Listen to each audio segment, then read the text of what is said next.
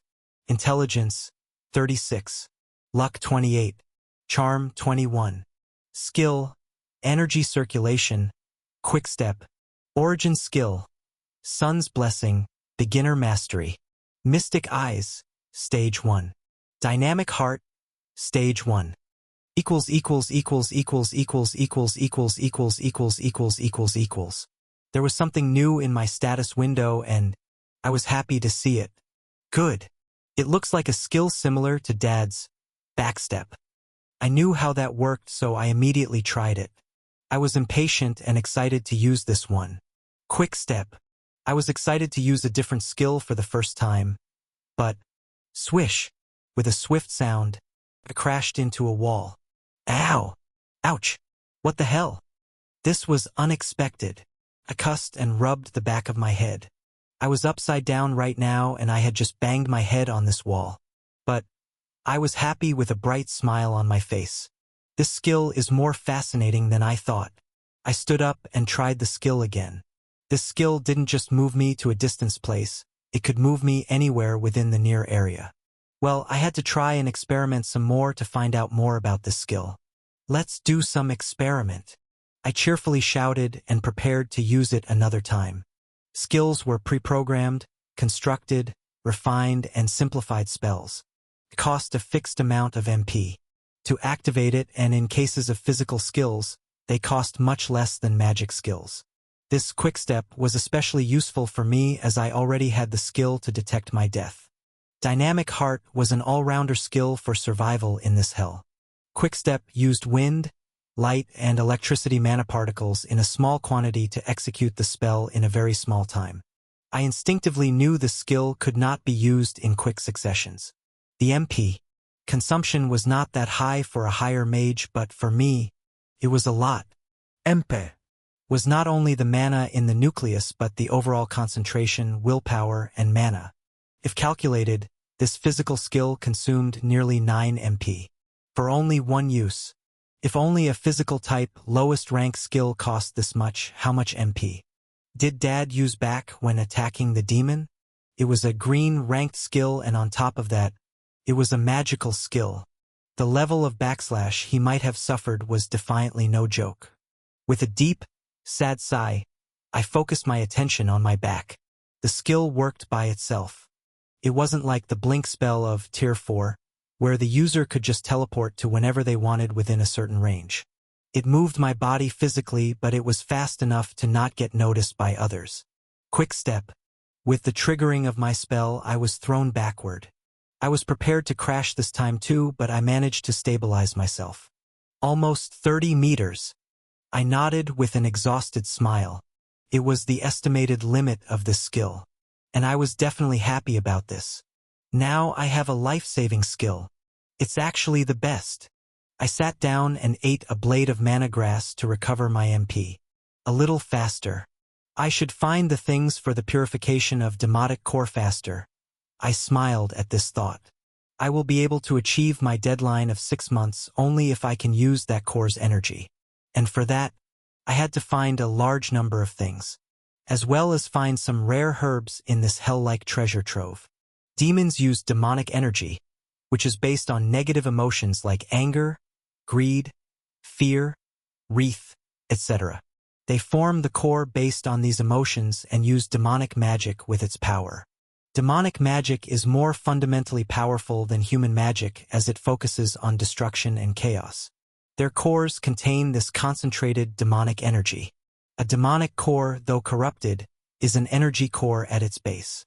As one type of energy can be converted into another, demonic energy can be converted into purified energy with different methods. It's not mana, aura, or anything similar but the same demonic energy without corruption. As my mana core stores mana and my subconscious mind will store aura, this demonic energy which is purified has to be used in a way it increases the density of one of them in surroundings. I could gather more mana with it inside this cave and practice breakthrough to Tier 2. As for aura, it was a different and complicated topic. There were many energies as complicated as aura in this world, and that could precisely be the reason every natural energy was counted as MP.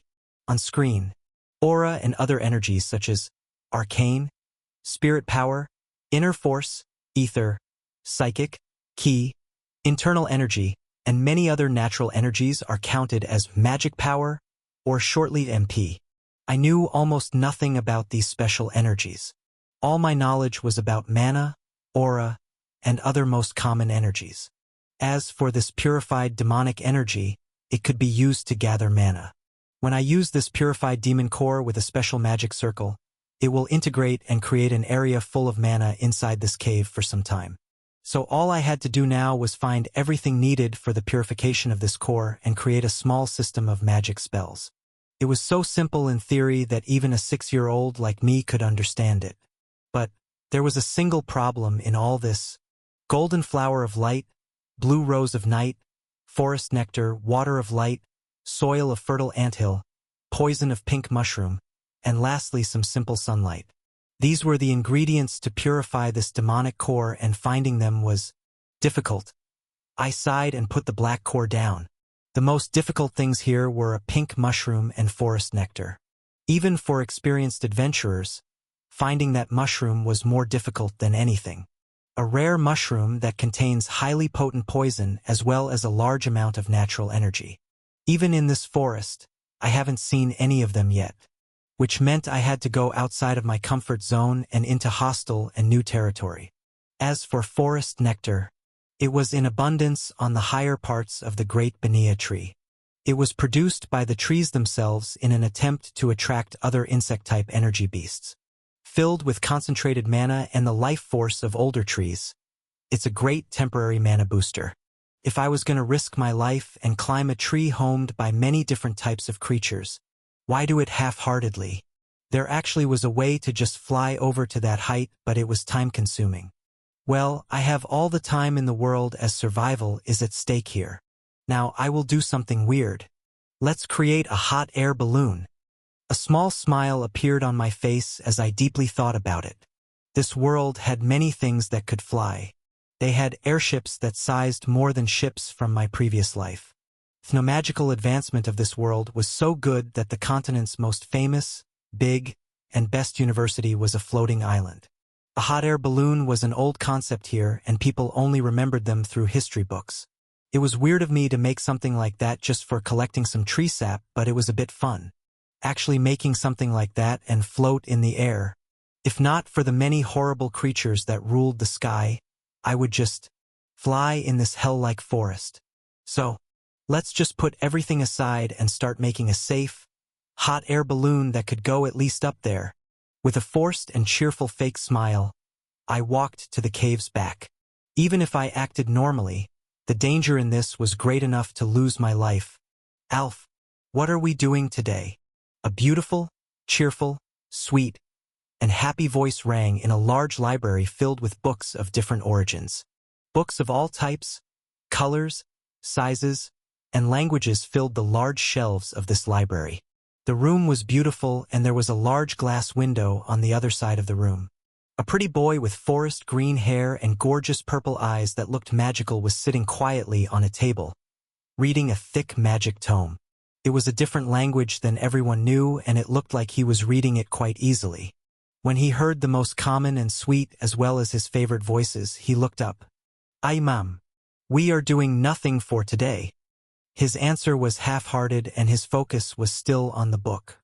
The book contained many different geometric drawings of magic circles and spells.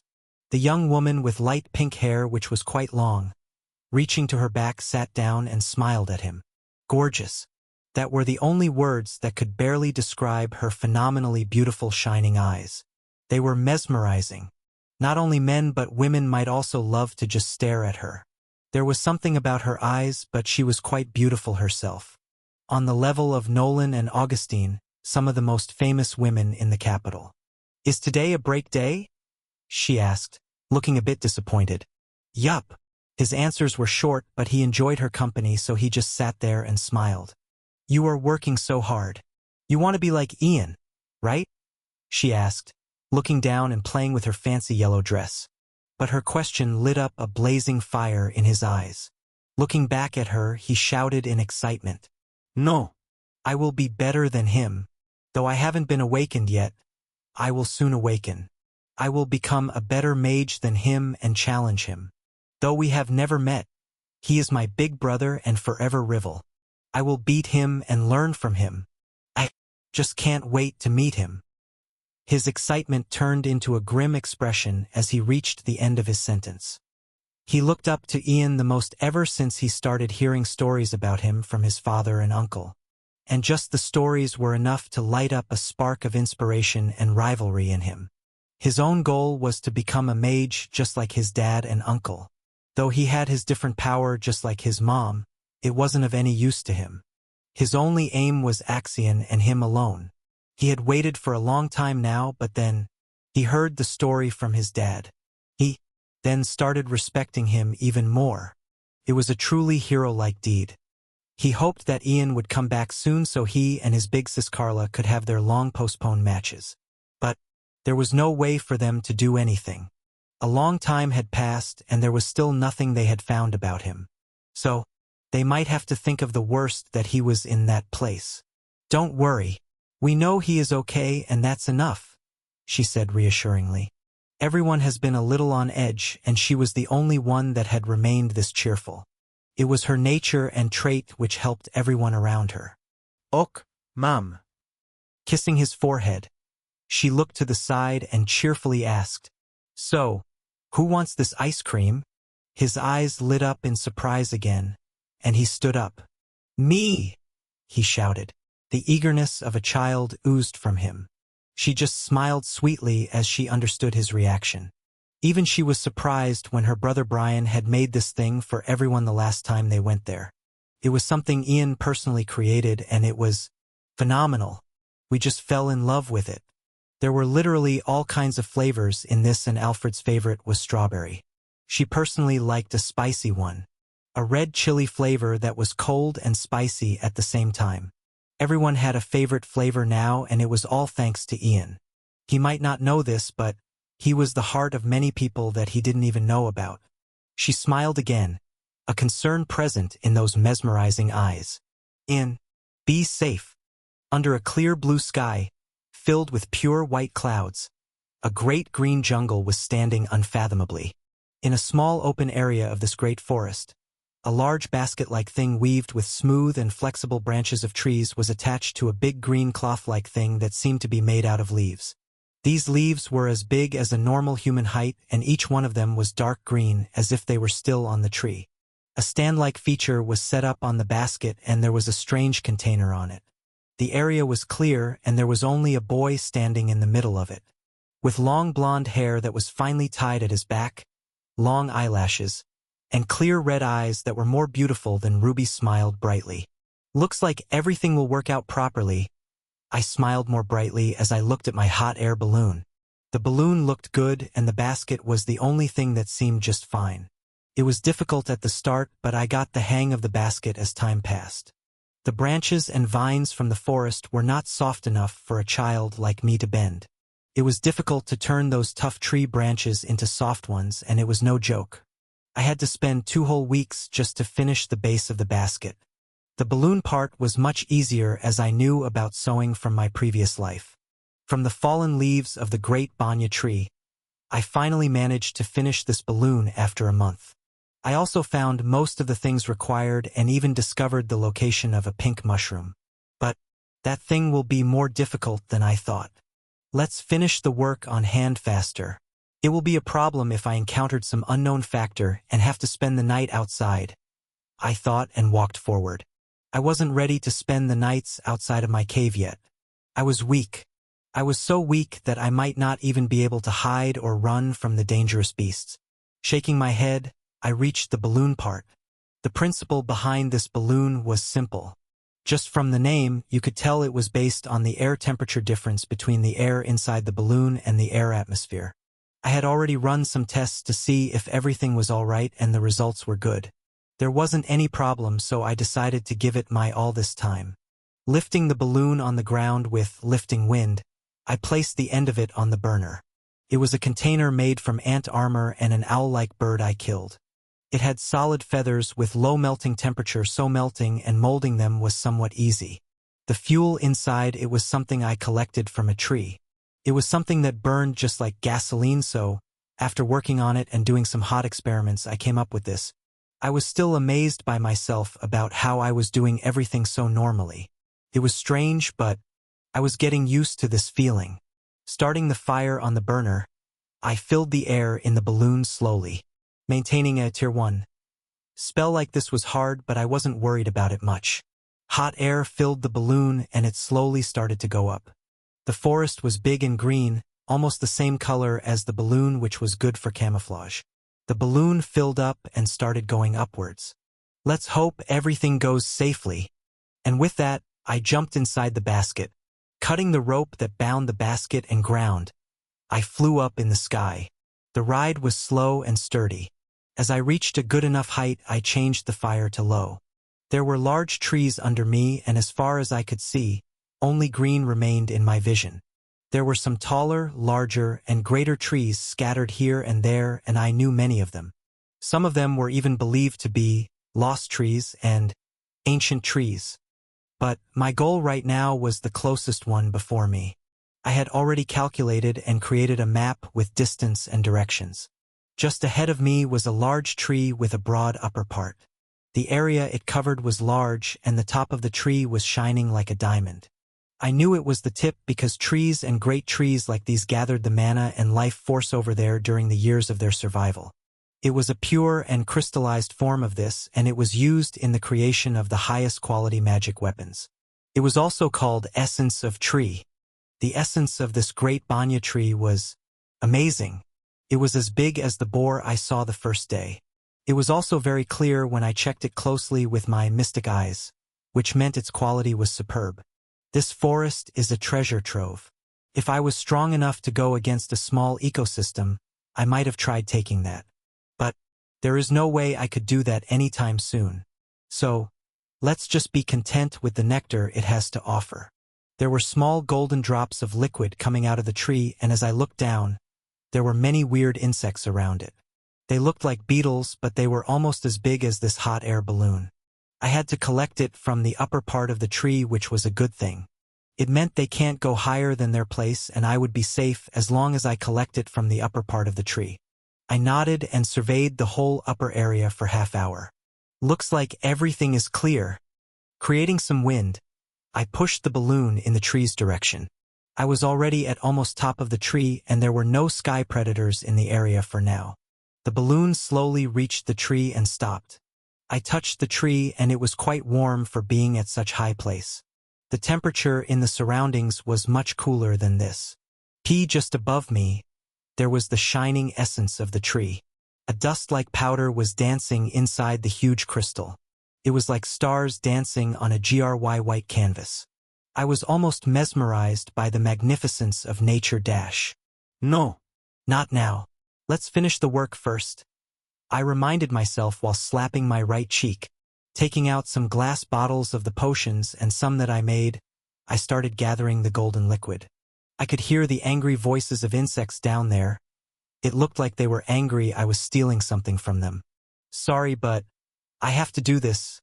I was not actually sorry for them, but what was wrong in saying that?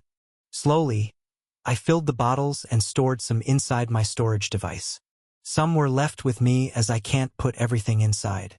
And then, I spotted a strange drop on the part of the essence. It was a strange fluid, thicker and stranger than the star powder inside the essence. I moved the balloon a bit up to take a closer look. The fluid was thicker and silver in color, shining like the same stars inside the essence. What is this? I asked myself again as my eyes couldn't part from it. It was my first time seeing something like this. There was nothing in the books that I read saying a silver fluid flowing out of the essence of the tree. Should I take this? I asked as I took out a glass bottle. This drop felt totally normal, and I couldn't even sense mana or life force from this. Was I so weak that I couldn't even sense it? I was thinking deeply when my heart started beating wildly. I heard a ferocious and enraged voice from above, and my hands moved on their own. Now wasn't the time to think about anything else.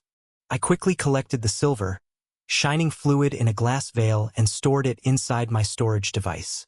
There wasn't even a need to look above to tell some sky predator has spotted me. Without hesitation, I gathered a large number of wind particles and blasted them behind me. The balloon shot back towards where we came from without any control. I lowered the flames and the balloon started going downwards. The enraged voice rang in the sky again as it came closer. No, I'm not going to be caught this time. Shouting inside my head, I took out some black balls from my storage device. Gathering some fire mana particles, I burned the rope-like thing coming out of them. When it lit up and started to go in, I turned around and threw them all behind my back. For a quick second, I glanced at the figure of the creature. A huge crystal-like body and feathers in green color and yellow-colored eyes. My mind was working faster, so I didn't have the time to think too deeply about this creature. Ignoring the fact that I was being chased by a blue-ranked jade sky eagle, I crashed the balloon on one of the trees at a lower height. The bird stopped and looked down for a moment. I was inside the basket, tangled up in the vines of the tree. The bird first came down from the sky for a bit, but, as if lost all interest, it flew back. I knew it would do something like this rather than go after some lowly ant who might have touched its belongings. This was my first encounter with a beast of such a high level, and I could clearly feel the difference in level. It was unfathomable. I knew from the moment my heart almost jumped out of my chest that the strangest thing until now has approached me.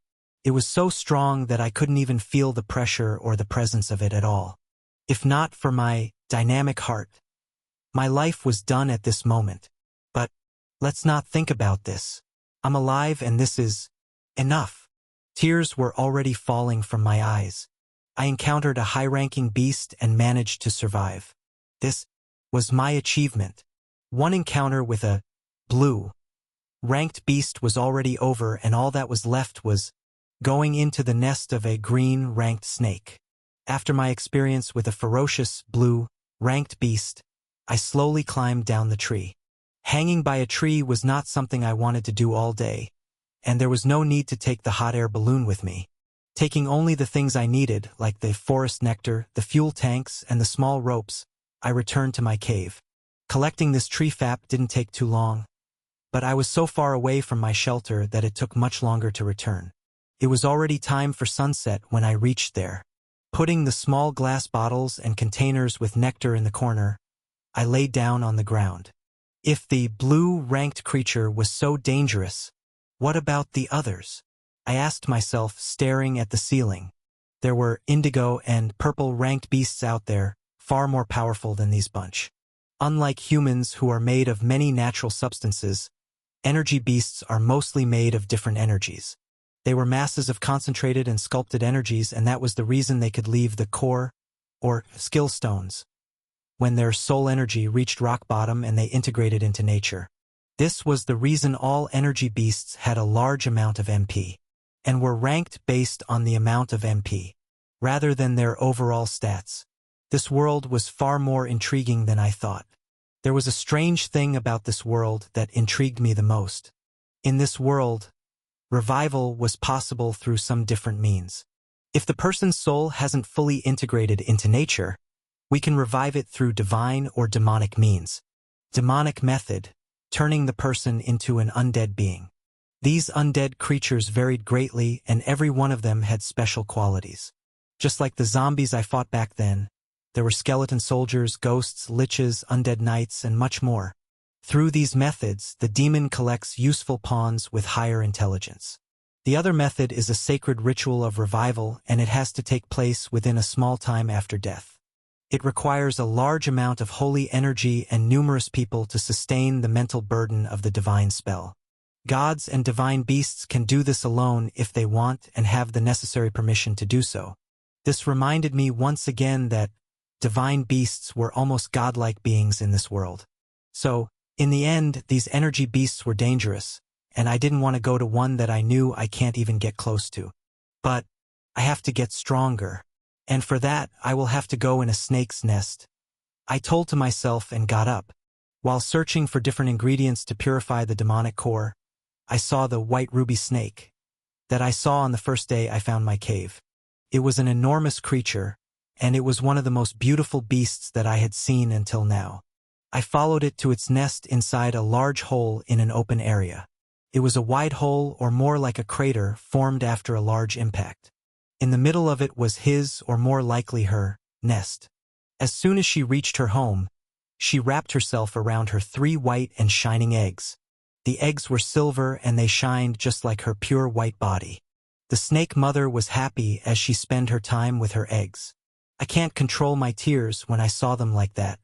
It brought back many memories. Opening a dam that I was trying to keep closed every single day. The mother only walked out to hunt and mostly stayed inside her nest. I knew I couldn't just enter her nest and take the small, brightly shining pink mushroom when she wasn't there. If, by any chance, she came back and found me inside her nest, only death awaited me. The only way to get that was through facing her. She was not interested in weaker beings and mostly stayed silent and asleep. If I just silently go and pick out the mushroom, she might just let me go. For someone like her, this mushroom wasn't even worth looking at. It was just there, before her eyes, inside of the crater. There was just one problem. I'm afraid and terrified of going there. Going before a green-ranked mother. If anything goes wrong, I can't even think of dying an easy, peaceful death. I knew how ferocious mothers can be, and I really hated to even remember about Mother right now. I knew it would break me, and I will have to delay every plan I crafted with so much difficulty. So, let's just go there and check. I have everything prepared, so there shouldn't be any problem. I decided with some dried meat in my hand. Today was eventful, and tomorrow might turn out to be my last day. Slowly walking through the bushes and trees, I reached the nest of a beautiful snake mother. Just like always, she was sleeping with her babies. As snakes were cold-blooded creatures, they needed warmth as well as large space. The crater was warm from the inside, enough to feel it on my cheeks from afar. I was hoping that she would just let me take the mushroom and leave, but if, by any chance, she suddenly got upset, I had a plan for that situation that at least secured my survival. I looked down from the edge of the crater and spotted the pink mushroom just some steps away. The small mushroom contained one of the most lethal poisons, and I had to take it and walk away. At that time, the mother snake opened her beautiful eyes and looked at me. Her ruby eyes were somewhat like mine, but hers had more detail and was a lighter color than mine. I took a step, not minding her confused gaze. I understood she was confused. What could a human child, which wasn't even as strong as an ant, would do before her? I walked and her eyes followed my every moment. I was calm, and I focused my mind on the mushroom. If some weak fool so much as even expressed hostility here, they would be dead on the spot. I knew these things, and there was no way in hell I would fight such a beautiful, strong, and amazing creature. I just wanted this mushroom, and I would be gone. I reached for the mushroom and bent down on the grassy ground. Just then, I heard a quiet hissing sound from ahead, almost as if asking a question. It was my first time with something like this, so I looked at her. Her sparkling eyes were looking deep into mine as if checking me. I didn't know what to do, so I awkwardly raised my hand in a hello. She looked at me first and then at the mushroom on the ground as if asking if I wanted that. "Can I have this?" I asked, pointing at the mushroom. "PSSS?" She understood what I just said and asked me something else. From her look, maybe she was asking what I wanted this for. I didn't know if we were really talking, but I just believed she somehow understood me. "I need this to get stronger. I have to go back to my mom, you see." I answered as if telling another mother that I have lost. My feelings and emotions were pure and true, and I wanted nothing more than to go back to my parents. Maybe she understood that and somewhat smiled with her eyes. With a short answer like, "Take it," she went back to her sleep. "Thank you," I slowly said and put on some gloves and an armored glove. I had strangely gotten permission to take this rare thing for free, and I was deeply grateful for this. I picked up the pink mushroom that almost melted my armored glove and put it inside a special box. I made it from a refined shell of ant armor and the owl-like bird. Because it was mana conductive, I put some enchantments on it to make it sustain the deadly poison from the mushroom. I walked out of the nest and stood on the edge of the crater. Bowing my head, I said my thank you and goodbye. She replied something like, "Take care." With her closed eyes, I smiled and walked away with some new thoughts on my mind. "Nature is more surprising and beautiful than I thought," I said under my breath and smiled again. Maybe this was the first time I had seen some kindness in this hell. And I hoped with all my heart that this wasn't the last time. Golden flower of light, found in the grassy open fields with the most sunlight and special soil. Blue rose of night, one of my mom's favorite flowers that glow at night, found in marsh fields. The water of light, water, that is infused with light mana particles for a long time. The soil of a fertile anthill is one of the most fertilized soils which I risked my life to get. It was difficult, but I managed to gather some with wind magic. There was no way in hell I would go close to those hundreds of thousands of ants. Forest nectar, gathered from the top of a great banya tree.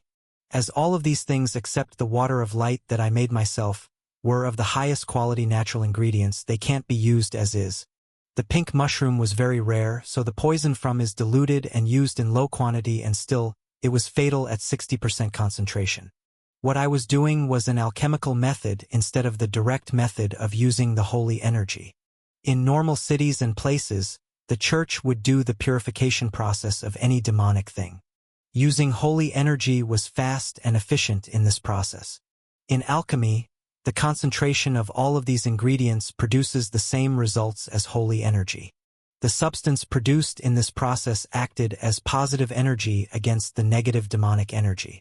The concentrated sunlight necessary in the process acted as a catalyst in this process.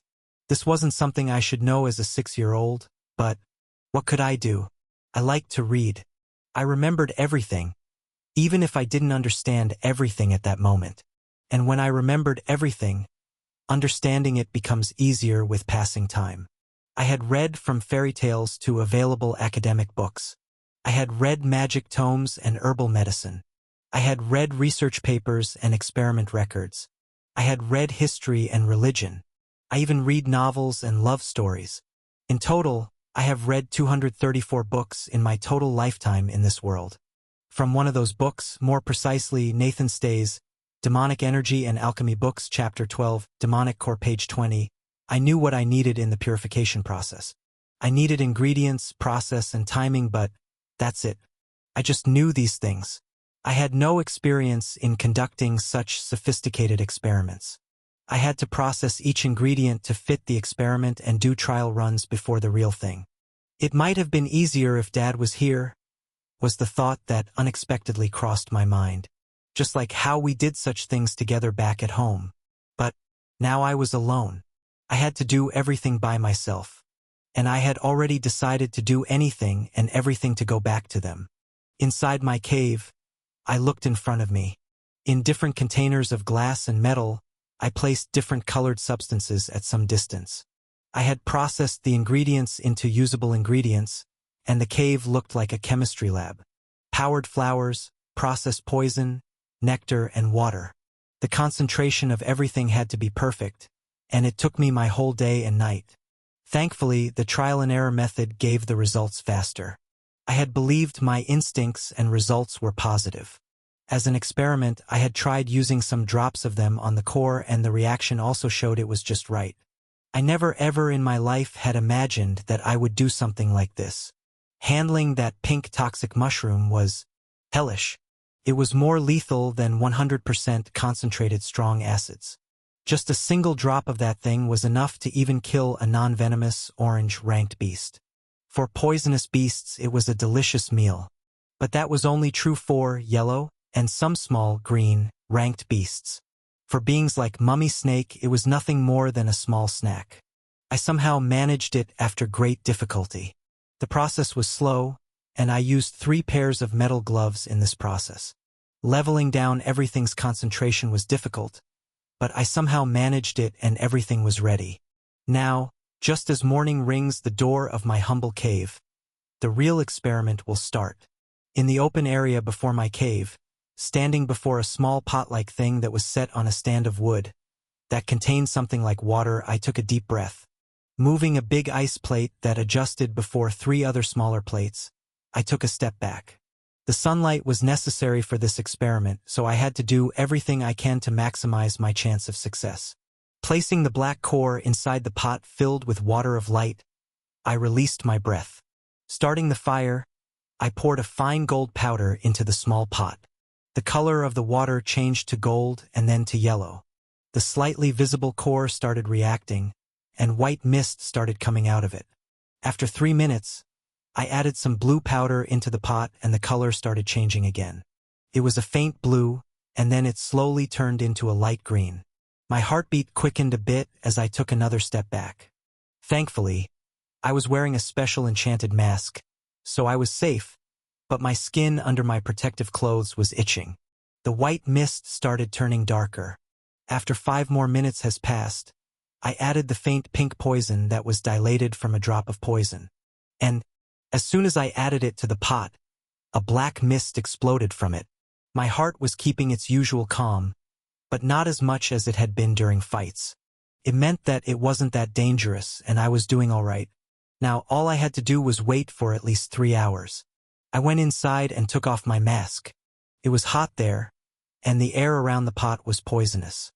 Good thing that it was being dispersed into the surroundings and not coming all the way here. I could finish the magic circle for the mana gathering that I started last month.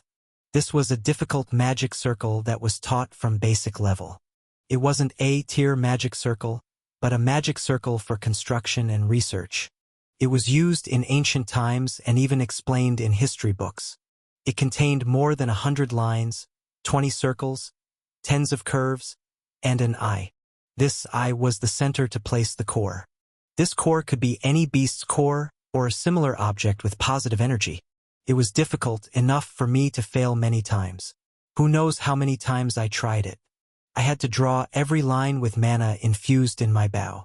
I was using it because it was easier to refine the mana, and, while using my magic bow, I felt comfortable. When I first started it, I couldn't even hold my bow properly in a writing stance. But as time passed, I started getting the hang of it. Maintaining the constant flow and exact amount required to draw every single line was a difficult thing. In an enchantment, I had to only write words, whereas, in this process, I had to draw a huge geometric structure with the same frequency of mana needed for every similar line. After such a long time, I was almost there. This was perfect timing, as the core was almost ready too. Ok! With a long breath, I took out my magic bow. Placing the tip on the edge of a circle, I channeled my mana. The entire structure started glowing, and I stretched the first line. Just like this, 6 more lines and it will be ready. I thoroughly failed my last attempt on the very last stroke, but not this time. I calmed myself to the fullest, everything around me going black. I knew I was going to succeed this time. A light red thread appeared around where I needed the next stroke. This thread was something related to my subconscious, and I knew I was getting close to my goal when the red thread started changing colors. I continued on my path, and the time passed. After a long 2 hours of constant use of refined mana, it was done. With a bright light, the circle started glowing. A magic circle that normally only mid-level mages could master. My efforts had paid off and everything was almost ready. Let's start the ultimate showdown. An excited smile appeared on my face when thinking about how I will soon reach Tier 2 after this thing. With the concentrated sunlight on the small pot, black fog intensified and I know the time has come. Putting on my mask, I walked towards the pot with a jar full of light yellow liquid. When I was a safe distance away, the pot vibrated, and then, boom! With an enormous boom, the black smoke cleared up and vanished into the sky. After waiting for a moment, I walked forward towards the now calm pot. Checking the state of the core, I poured the liquid into the burning purple pot. The previously black and burned core started regaining the shine it had when it was filled with demonic energy. The black turned lighter and then slowly turned white. The white one exuded a powerful light and started changing colors. A faint purple-colored core then went darker and darker. It stopped on the majestic purple and then the process stopped. Turning off the heat, I made a hole in the pot and collected the final liquid that came out of this process. We can use it in some other experiments, so I should store it. It might come in handy in the future when I needed to do high-level enchantments on non-conductive materials. Taking out the core with a gloved hand, I looked at it thoroughly. It was my first time seeing an energy core, and it was a purified demonic core on top of everything. Its round surface was shining with purple light and small white particles like sand danced inside it. Let's start, I nodded after admiring the core. I walked inside after clearing everything outside. My closed training would start after today and I had prepared everything for this. Closing and sealing the cave with whatever mana I had, I walked back inside. Standing in the middle of the huge magic circle that I finished with much difficulty, I placed the core on the eye. Taking a few steps back, I waited for the reaction to start. The magic circle started lighting up in purple, then it turned into white.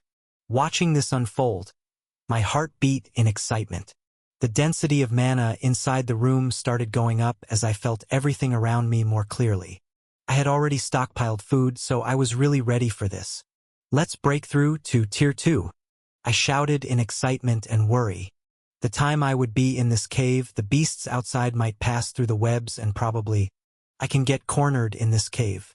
I can only pray nothing like that happens while I am in here. After that, I can go more deep inside this great forest. Hovi, let's take a break now. You are working too hard. I know how you feel, I do. But working like this is just foolish. What do you think Ian would say if he sees his grandfather like this? A middle-aged yet beautiful lady with sea blue hair and beautiful brown eyes walked into a room filled with piles of papers. The room was very large and beautiful, but the floor was filled with all kinds of bundles of paper. They were the reports from every search party, and individuals hired by Nolan and him. It has been a month since we lost Ian, and he has been working like this every day, blaming himself. Unlike Brian, who was devastated at the start and didn't leave his room, he was working too hard to find him. He was doing his work properly on top of going through the reports filled with unnecessary details. Brian was able to recover after some days, but there was still a void left in him. He started training so that he could be stronger and help in finding Ian. But thankfully, he wasn't overworking himself. Nolan was being stronger than ever right now, and we knew that was only because Ian asked her to. As his grandmother, she was proud beyond joy, but she didn't have the luxury to overwork like these fools. Just like Nolan, she had to stay strong. Even though she had shed tears in the agony of this situation, she had to stay strong. Strong enough to at least support this fool before her. He was someone many people looked up to, and many people idealized him. Not only in this capital or empire, but the entire continent. If someone like him does something like this, how would I feel? The dark circles under his eyes were dark, clearly visible, even though it was dark in the room. Under the dim light of the large ceiling lantern, his blonde hair and bright face were glowing. Still dignified and simple expression overriding the tired blue eyes. Looking up at me, he smiled. Gritz, I'm fine. I will be alright even if I don't rest, he said in a confident voice. And I knew it was true. He wasn't someone some mere paperwork or sleep could hinder. He was above those common things. But that didn't mean he could ignore me. It won't do. You haven't slept for a week now. I'm to even telling you to sleep. Let's go for a walk. I wasn't angry, but I was still worried. Not only he but my whole family was in a similar situation. Everyone was worried and everyone had to be strong for as long as required. Nolan was there for Brian. Elle and August were supporting each other. Though Carla was doing more training than usual, she was fine. Theo was supporting Hazel and Alf. And I have to do everything I can to support my beloved husband. Carefully walking through the piles of paper, I stood beside him. Extending my hand, I asked in a low voice, "Let's go." I smiled and he sighed. I have won wars, destroyed enemies, obliterated demons, but winning against you, my dear, doesn't look possible in this life. He smiled warmly as usual and held my hand. That is indeed right, my beloved. Smiling brightly, we started walking. We walked outside in the garden and spotted Theo with Hayes and Alf sitting under an umbrella in the garden. Hayes was making something from flowers with her usual cheerful and beautiful smile. Theo was looking at both of them warmly while disturbing them with the wind. Playful as always. Alf was reading a thick magic tome as usual. He really wanted to be a mage and awaken as fast as Ian. But he had to wait a bit longer. Unlike Ian, he didn't have any auxiliary skill related to mana to help his mana grow. But he didn't need that. He was already a genius with these magic spells and tomes. He understood them as Carla understood her sword. Ian, Carla, Alf, they were all amazing. Each one was a genius in their field, different from normal children of their age. This definitely made their mothers worry. I could understand the worry and joy of their mothers, and I strangely enjoyed it. They were better than many parents, and that meant that we were successful in teaching them properly as parents and as guardians. We will have another member in this big family very soon, and the joy of this whole situation might have been much greater. But we lost a part of our hearts. We lost a rope connecting every one of us. But we still had hope. We at least knew he wasn't dead, and I hoped we were right. We were right that he was alive, well, and healthy. He had to be all right, or else there might be many things even I can't imagine. Sitting down on the bench beside the fountain, I put my head on his shoulder. He will come back. I know he will, I whispered, closing my eyes. Putting his head on my head, he grabbed my hand, not saying anything. The sun was warm, and the shades of the surrounding plants were great. The cool air which was bathed in the cool water of the fountain was soothing. This spot was set to enjoy things like this particular feeling. Theo, close your eyes, please, Hayes asked, smiling brightly. That beautiful smile of hers had made me fall for her the first time we met on the cold streets of that small city. That was a funny encounter, but it was still enough to make me bound to her. She was my sun, moon, and twilight. She is timid but one of the happiest people I had seen. Her eyes are special, but that's not the reason I like them. Their deepness, the joy of life, and warmth towards everyone around her made me fall for them. Looking into her shining purple eyes, I blinked and a smile painted my face. As we were sitting on the grass, I got closer to her and almost into her face. She looked at me in confusion, not knowing what I was doing. Leaning even closer, I kissed her neck and returned to my spot with a satisfied smile. Her calm, cheerful expression changed, and the blush that was as pink as her hair popped up on her beautiful face. Achai. Alf is here too. What do you think? Her cracking, beautiful voice was my favorite thing about her. She was just gorgeous. Okay. He wasn't looking so calm down. See, I'm closing my eyes just as you asked. But dash. Okay. Don't open them. She wasn't angry but just flustered from the sudden attack, so she calmed down pretty quickly. As cute as ever. Who would make a crown of flowers sitting by your side and tell you to close your eyes for that? We both know it was stupid but still adorable. Feeling the light touch of flowers on my head, I smiled. We all are a child at heart after all. Okay, open your eyes, she chuckled while holding my hand. I got a strange feeling from her laughter and opened my eyes. I saw her smiling, and she was trying to hold back her laughter. What is so funny? Before I could finish my question, we heard a burst of laughter from the other side. Dad, what is that? Alf was laughing while covering his mouth. It was surprising to see him laughing like this.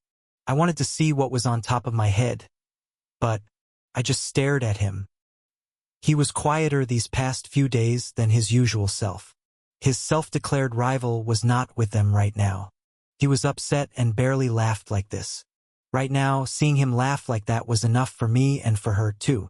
She didn't know we would get such a joyous reaction from the small prank. But it was worth it. He stopped when our gaze was strangely too much for him and turned away with an embarrassed look, just like her. I took out a small mirror from my storage device, which was in a form of a ring. You did pretty good work on this one, my love. I genuinely praised her with my heart. Her decoration skills were considered one of the best in the capital, and when it came to decorating flowers, she was the best. At least to me, she was the best. I looked more closely at the crown and smiled. It was a crown made of fresh flowers that formed the shape of a lion's head. It was a blue lion with black eyes and pink teeth. It looked pretty cute to me, so why were they laughing? What's there to laugh at this? I asked, genuinely confused by their reaction. Oh dear. You see, for us to see that cute face under a ferocious lion is quite entertaining. She blushed but chose to explain and smiled. Is it?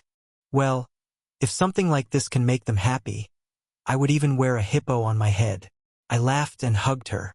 One was a smart child who liked magic, the other was a childish mom who loved playing. Now, if only Ian was here, things might have been more fun than now.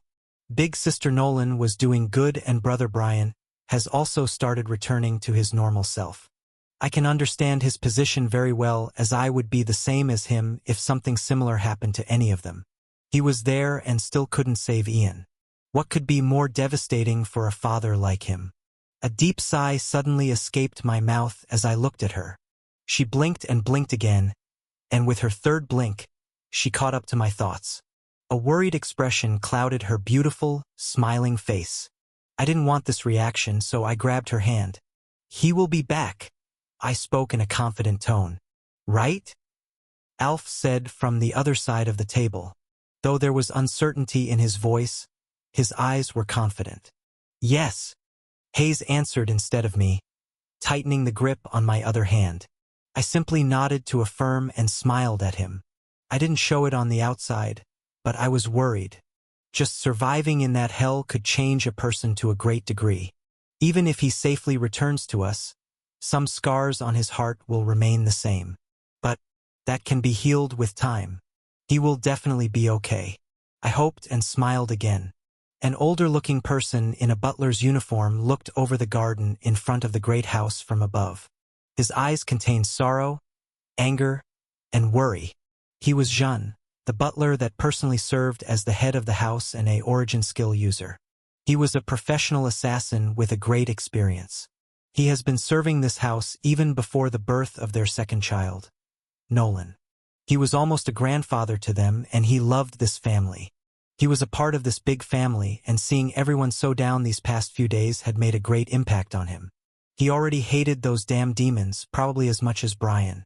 It devastated him when he heard the story of how things had gone wrong, but he was somewhat proud. He was proud of his young master. Ian had really protected them, but it was still bad. He was now most probably in a forbidden zone. He knew what type of places they were. He had experienced such a place for a brief moment, and he knew they weren't somewhere a 6-year-old should be. They were a place no one should be if they weren't confident in their skills. It would already be a miracle if he could come back from there.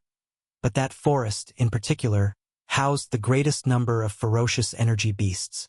Not only beasts but also plants, rocks, weather, and nature were at their highest strength there. If he were in Ian's position, he might be able to survive for a bit longer, but coming out of it was a distinct challenge itself. You go deep, then deeper, and then you continue there. They did not know much about these forbidden zones, but he knew a bit more than nothing. If you aren't strong enough, you cannot do anything there. Even as a 6-year-old child who was surprisingly a Tier 1 mage, it was difficult. It would be a miracle if he could kill the weakest, orange, ranked beast with his life on the line. A surprise attack from even a red, ranked beast was enough to kill a tender child like him. But if he could miraculously overcome those challenges, he will be on an extraordinary level than normal experts. Just survival in those places could show the strength one had. To survive hell, one must need a powerful mind and resolve. And he knew. Ian had both of them. A mind strong enough to resist a demon's hypnosis, and resolve strong enough to save his parents before his own life.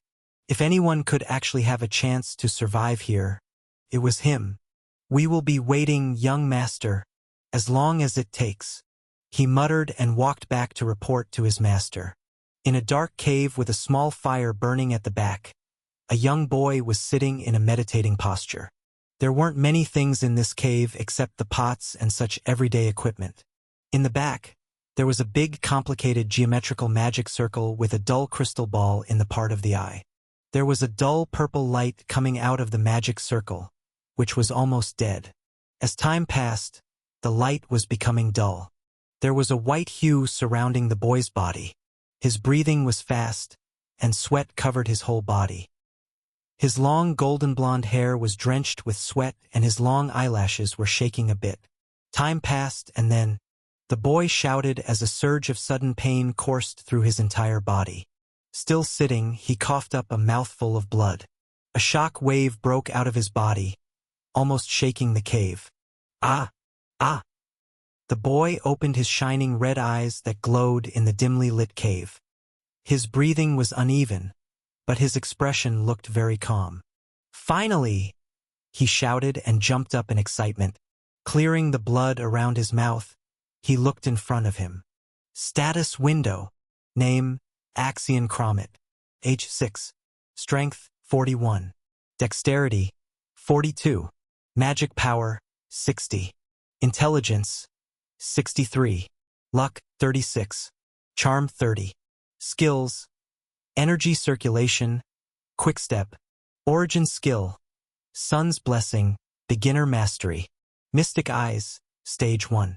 Dynamic heart, stage 1. I smiled widely as a warm smile spread out on my face. My stats have grown up a lot in the past 6 months. Thanks to all the herbs and the higher mana density, my mana had also grown up quite a bit. I even continued my physical training here, and, surprisingly, it was more efficient. My recovery speed for physical and mental fatigue has accelerated too. The amount of mana required to upgrade the mana nucleus was different from person to person. It was more for me than regular mages. If we say normal magicians reached Tier 2 when their MP reached around 50, then it was a lot more for me. It might be because I am a hex-elemental mage with an affinity for all main elements. Well, thanks to all the herbs and mana concentration magic circle, I was able to complete my breakthrough to Tier 2, just in time. Tomorrow, I can finally leave this place and find another cave to continue my journey in this hell. It was a hard time, but I managed to pass it with the memories of my parents. Now I was strong enough to at least roam outside early at night. I can easily kill red, ranked beast even in the situation of sudden attacks. With enough preparation, I might be able to defeat an orange ranked beast. From all the weird noises coming from the outside, I knew the webs from the poisonous spider were cleared. Well, I have to leave tomorrow, so I should pack up all the important things. And before that, sitting down, I placed my palm on the ground. A small crater was created on the ground and then water slowly filled it, creating a small pond. After a moment, the water began to freeze and the small puddle of water turned into a mirror. Though I look good in long hair and I do like them, let's keep them short for the time being, I said slowly as I looked at myself. Though I was a 6-year-old child, I looked more like a 7-year-old.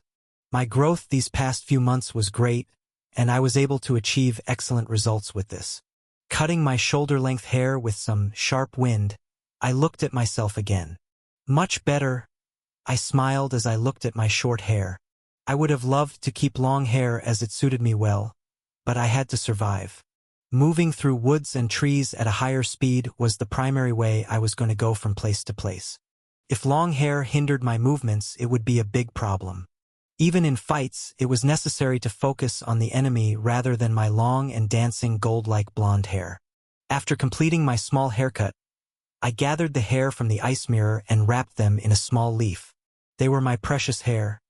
Can't just throw them anywhere I want. Walking back, I took out a jerky and heated it a bit. Now that I was Tier 2, I can use the preservation magic, so I won't have to go to great lengths just to preserve food. I could focus on my origin skill now that I was a Tier 2 mage. But that has to wait until I find a cave similar to this one. Let's go! With a big bag made from rabbit skin and ant armor, I walked towards the exit. I wasn't taking many things with me because there wasn't much space. There were some new enchanted arrows which I made with the woods from nearby trees, some herbs, and small containers with some liquids. My storage device was already full of all sorts of important stuff. I even had to carry my magic bow outside with me on my back to make enough space. It was difficult, and I knew it will hinder my movements, but I had to get used to these feelings. Anything could happen in this forest, and I didn't want to encounter something I can't handle. I have just reached Tier 2.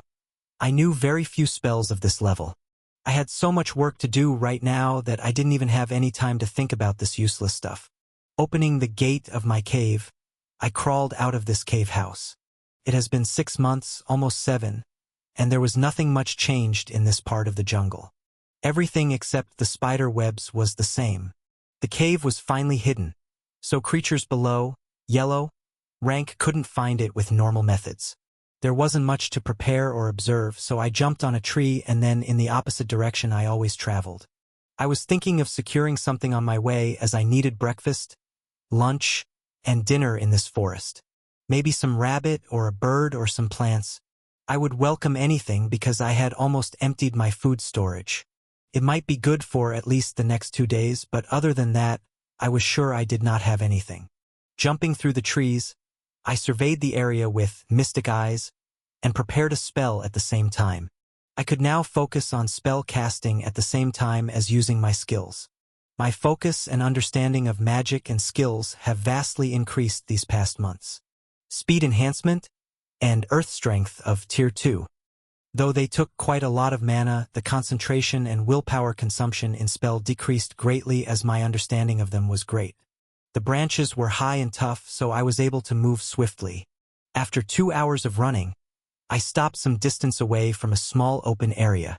Looks like I will have another rabbit. A 3-meter-tall rabbit with brown fur, long front teeth, sharp claws, straight long ears, blood-red eyes, and the pool of blood under its feet. His face was enormous and his body was fat. The surrounding blood was from the forest wind python, an orange, ranked beast of strong wind properties. There was almost only the skeleton of that snake left. The dripping scarlet blood from its long front teeth was immense, as if it was sucking out blood. Its brown fur was tattered, and the wounds around its own body were fatal. But it didn't look any weak at all. This one was a strong earth bunny, a terrifying, bloodthirsty, and strong yellow ranked beast. An opponent that uses strong brute force and earth elemental skills to destroy its opponents. The python wasn't an easy opponent, as we could consider it one of the top opponents in its ranks. This bunny wasn't that weak, and its strength might still be around orange rank after that fierce battle. Just looking at the open area that was obliterated, I could feel the power difference between us. The long claws with sharp and long pointed nails, like large thick needles. I could feel the anger and bloodthirst oozing out of it just from looking at it from afar. I wasn't sure if I could win against it in its perfect state, but right now, things were different. This bunny was the best target for me to test my strength. I felt bad for it, which I knew was foolish as my survival was on the line. But I still did. If we can just exclude its appearance, it was an ideal predator. A beast that fought and killed for the sole purpose of its hunt. This strength was commendable and beautiful despite its horrible appearance. We consider rabbits cute, and I also agree with that, but this rabbit in front of me wasn't just cute, but also ferocious. My hands were sweaty, but I was also excited. It was a strong opponent, and I knew things will not go as I would plan. So, the thinking wasn't enough. To fight brute strength, I had to show it my strength, too. For such a terrific creature, it was the minimum I could do. But I wasn't foolish enough to do a close-range fight with this fella. Not until he discovered me. I knew it had a long-range skill like Earth Spikes and a defensive skill like Rock Wall, but there was still a chance. Let's do this. Taking out my magic bow from my back, I channeled mana into both of my hands. A single arrow of wind manifested on my magic bow. The wind was compressed and spinning, just like a whirlwind. It was refined and violent, ready to cut and throw anything into multiple pieces. This was a Tier 2 version of Wind Elemental Arrow, and I thought it should be called Wind Blast. Looking at the bunny, I released the arrow. I knew it was a good spell, and it was much more powerful than its basic version. The speed was faster, and it was soundless. It traveled like a silent bullet from a powerful sniper. A bullet that would become a grenade of wind and cut open the bunny's wounds. At least that was what the plan was. As the arrow reached the rabbit, its ears jiggled, and it moved its body to the side at a fast speed, as if using a skill. Something like sidestep, a skill that moved the body horizontally. I didn't know they could have this skill. An icy shiver ran down my spine. Not because the rabbit damaged my arrow that blasted the python's dead body. No. After avoiding it, it turned around and looked exactly in my direction, almost in my eyes. I could feel its angry eyes on me and even felt that bloodlust. Now, things have taken a wrong turn. I jumped from the branch I was standing on because I knew what was going to happen in a few moments. My heart was now beating a bit faster, which meant definite danger.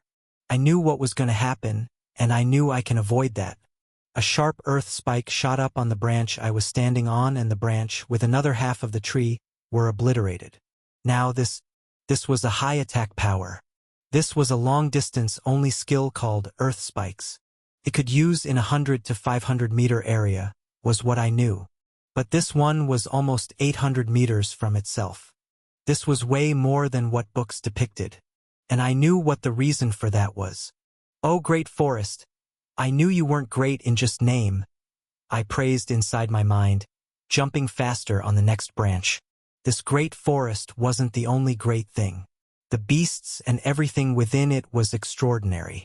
From beasts to herbs and even trees and fungus. Everything was abnormal and had its unique characteristics. Just like the big bees, those wolves from the first day, and that uniquely intelligent mother snake. There were special beasts that had unique characteristics. The herbs here were more effective than normal, and even normal trees were abnormal here. I had gotten used to these different things, But every time I came across beings like this rabbit or that boar from the first day, it feels weird. Well, except for that damn boar, I didn't hate anything else. There were dangerous things, but there were good and kind things too. And the one before me was definitely furious. Well, who would like their mealtime interrupted? Now, 200 meters separated us, and that was a good enough distance. Taking out 2 arrows that were made from great banya trees wood, with green patterns on them, I spun around. I was still midair, trying to dodge the spikes, and it was a bit easy from being on the ground. 2 arrows shot forward with a loud boom. As they got away, a blue string appeared between them and pulled them together. Joining as one, the arrows spun at a rapid speed as if a drill and pierced the earth spike before them. Bunny was still in the line of fire as the arrows pierced through its left leg. A pained scream roared in the area as leaves shook. The blood-red eyes started glowing from its failure to block such a straightforward attack. Now, almost 100 meters were separating the two of us, and the earth spick stopped. "Sorry, sir. I like you, but I can't stretch this fight much longer." With a sad sigh, I took out 2 more arrows, the same as the previous ones. Channeling mana into both hands, I cast another wind blast. Quick step. Appearing right before the rabbit, I shot out 2 wooden arrows. The rabbit screamed, and it erected a wall of rocks from the ground. As expected. Quick step. Appearing right behind the rabbit, I shot the magic arrow right at its head. Without waiting, I backed off using the same skill. If this thing failed, I would have to go through a battle of attrition. But fortunately, I was lucky. Before the rabbit could smack the arrow, it lost its footing from his injured leg. The arrow pierced its left eye and almost obliterated half of its face. Blood rained down on the ground, and the pained scream of the bunny filled the small open area. Bathing in this sweet blood, I looked at the falling figure of the bunny. Thud! With a large thud, the big brown bunny fell to the ground, lifeless. The already big blood pool under my feet grew even bigger with a mix of red and green. Well, even strong might fall against the wise. Taking out a glass bottle with thick green liquid from my storage space, I opened the cap. It wasn't a potion, but something similar I made with herbs. Pouring the liquid on my hand that was almost cut in half, I wrapped it with a clean cloth. The cut was from my wind spell, and it might have been fatal if not for my gloves and protective gear. It was a deep cut, and blood was gushing out like tap water from it. Wrapping the wound with a cloth and some other herbs, I checked my storage device. Taking out some less important things like ant armor and a bunch of normal arrows, I threw them at another side, gently. Walking by the rabbit, I started cutting it. It was big enough for me to fit in, but I can't take this whole dude with me. I wished I could, but, well, checking for a core or skill stone, I sighed in disappointment. Not every rabbit gives skills. Core wasn't there either. Taking some large chunks of meat, skin, and nails, I stored some in my storage device. Putting the remaining things in my bag, I ran away from that place without even looking back. My heart had started beating like crazy, and I knew what that meant. Jumping on tree branches, I reached a safe distance. My heart had calmed down a bit, so I turned around and activated my mystic eyes. A colossal figure descended from the sky in a loud voice. A scream that sends shivers down my spine with cold sweat on my back. That thing was not something that I could even go close to. An enormous bird with jet black feathers and glowing white eyes with a dark red pupil in its center. Dark vulture. A scavenger bird that cleaned every big corpse such as that rabbit. It was a yellow, ranked beast with darkness attribute skills. Not only does it clean up the dead, but it also clears up any creature around it. Like that snake and other birds and insects around it. Its fundamental skill. Dark eating devours calmness, and the creatures just lose their will to live. Some of the rare fear-inducing skills with partial mind control. I didn't know if I could resist a skill like that demon baron, so I didn't want to take any risks. Picking up my speed, I jumped away. It was smaller than the rabbit. But it wasn't the only one to enjoy this food. They traveled in groups, and I knew there would be many of them soon. Not only did they prey on the dead, but they even hunted in these groups.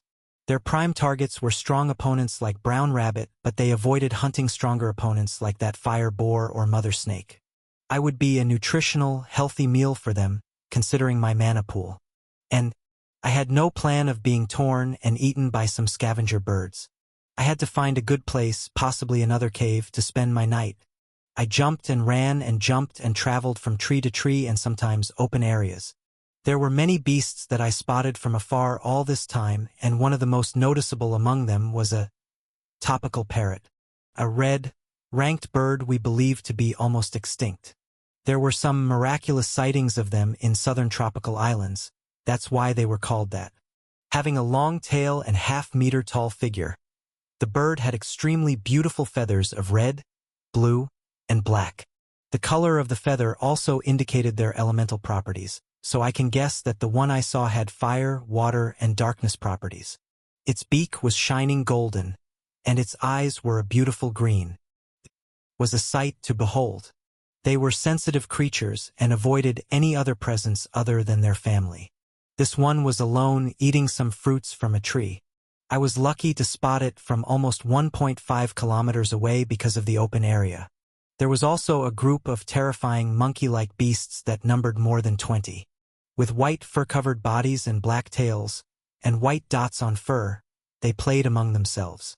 I could feel they were strong, with all the combined pressure oozing out of them. Because of them, I had to take a different route than the perfectly straight one. I strolled for some time, and it was almost evening. I thought that I wouldn't have anywhere to stay for today, but thankfully I found a perfect place. A bit deep cave of 3 red ranked spiders. These were wind net spiders. Though it could have been an easy kill, I had to check for possible variables. This cave was deeper than the one where I previously lived. And, unlike the previous one, this was almost undetectable. Surrounded by trees, it was on a small rock cliff. In the neighboring area, there wasn't much activity, and there was even a tree with banana-like fruits on the other side. The entrance of the cave was small, only 2 meters tall.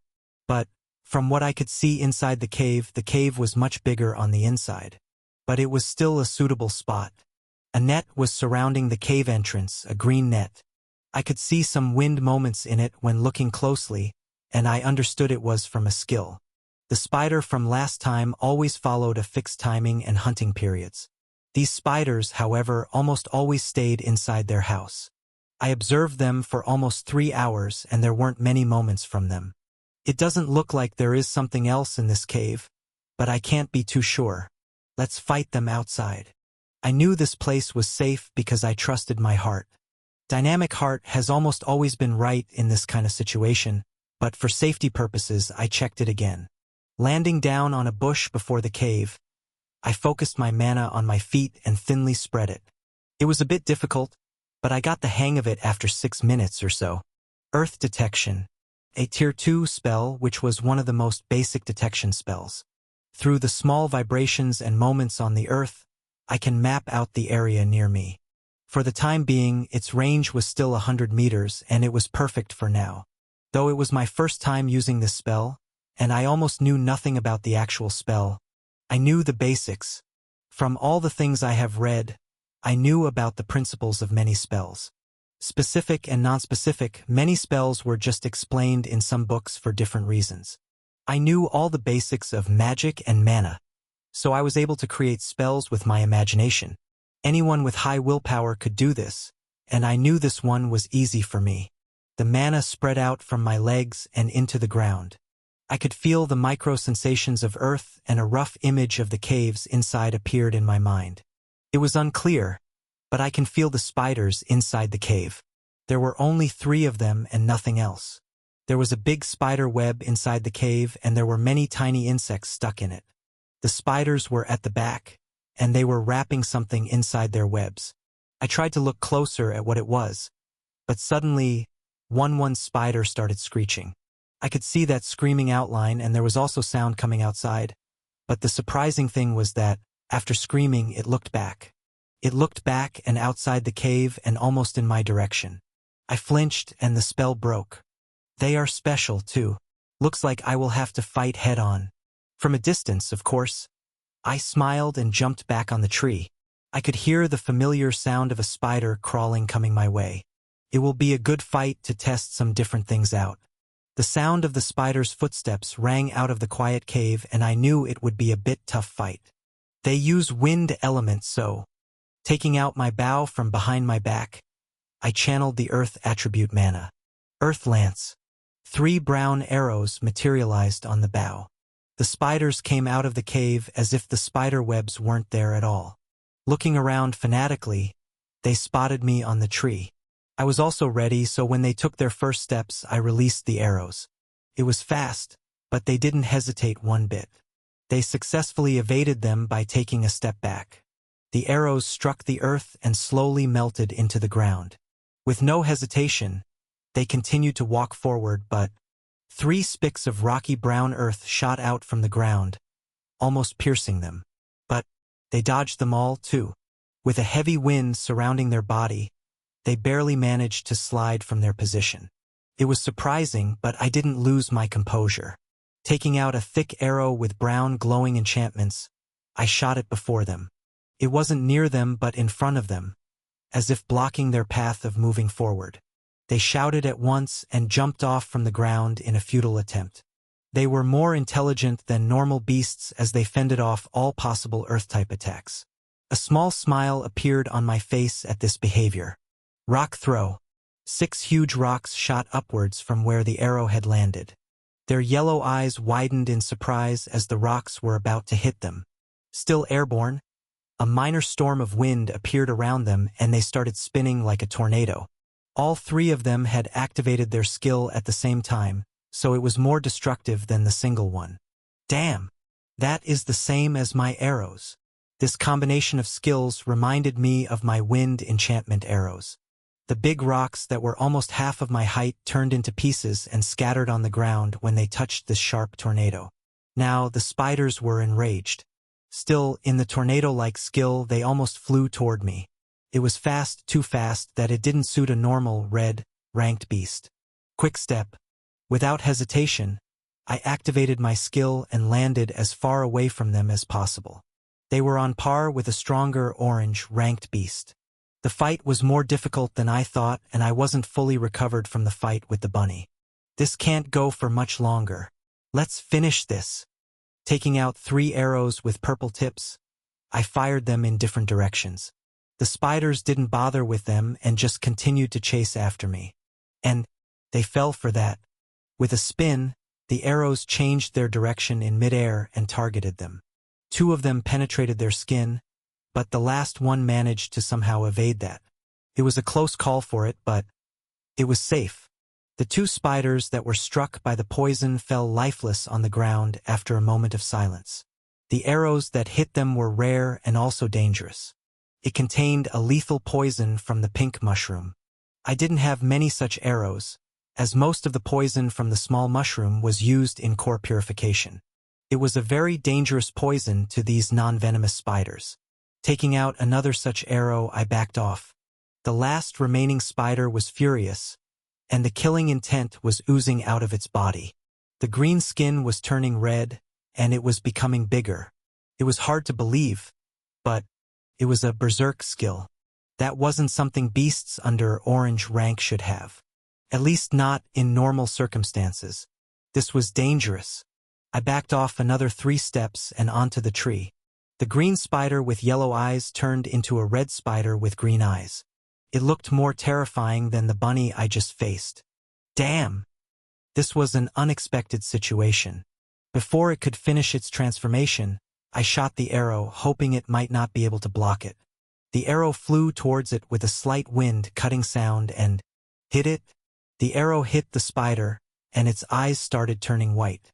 In the middle of its half-transformation, it fell to the ground, lifeless. This was anticlimactic.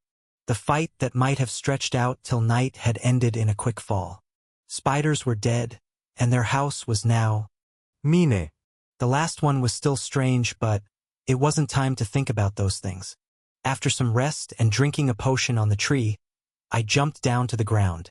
The scattered blood, shattered ground, and the dead bodies lying on the ground looked disgusting as well as awful.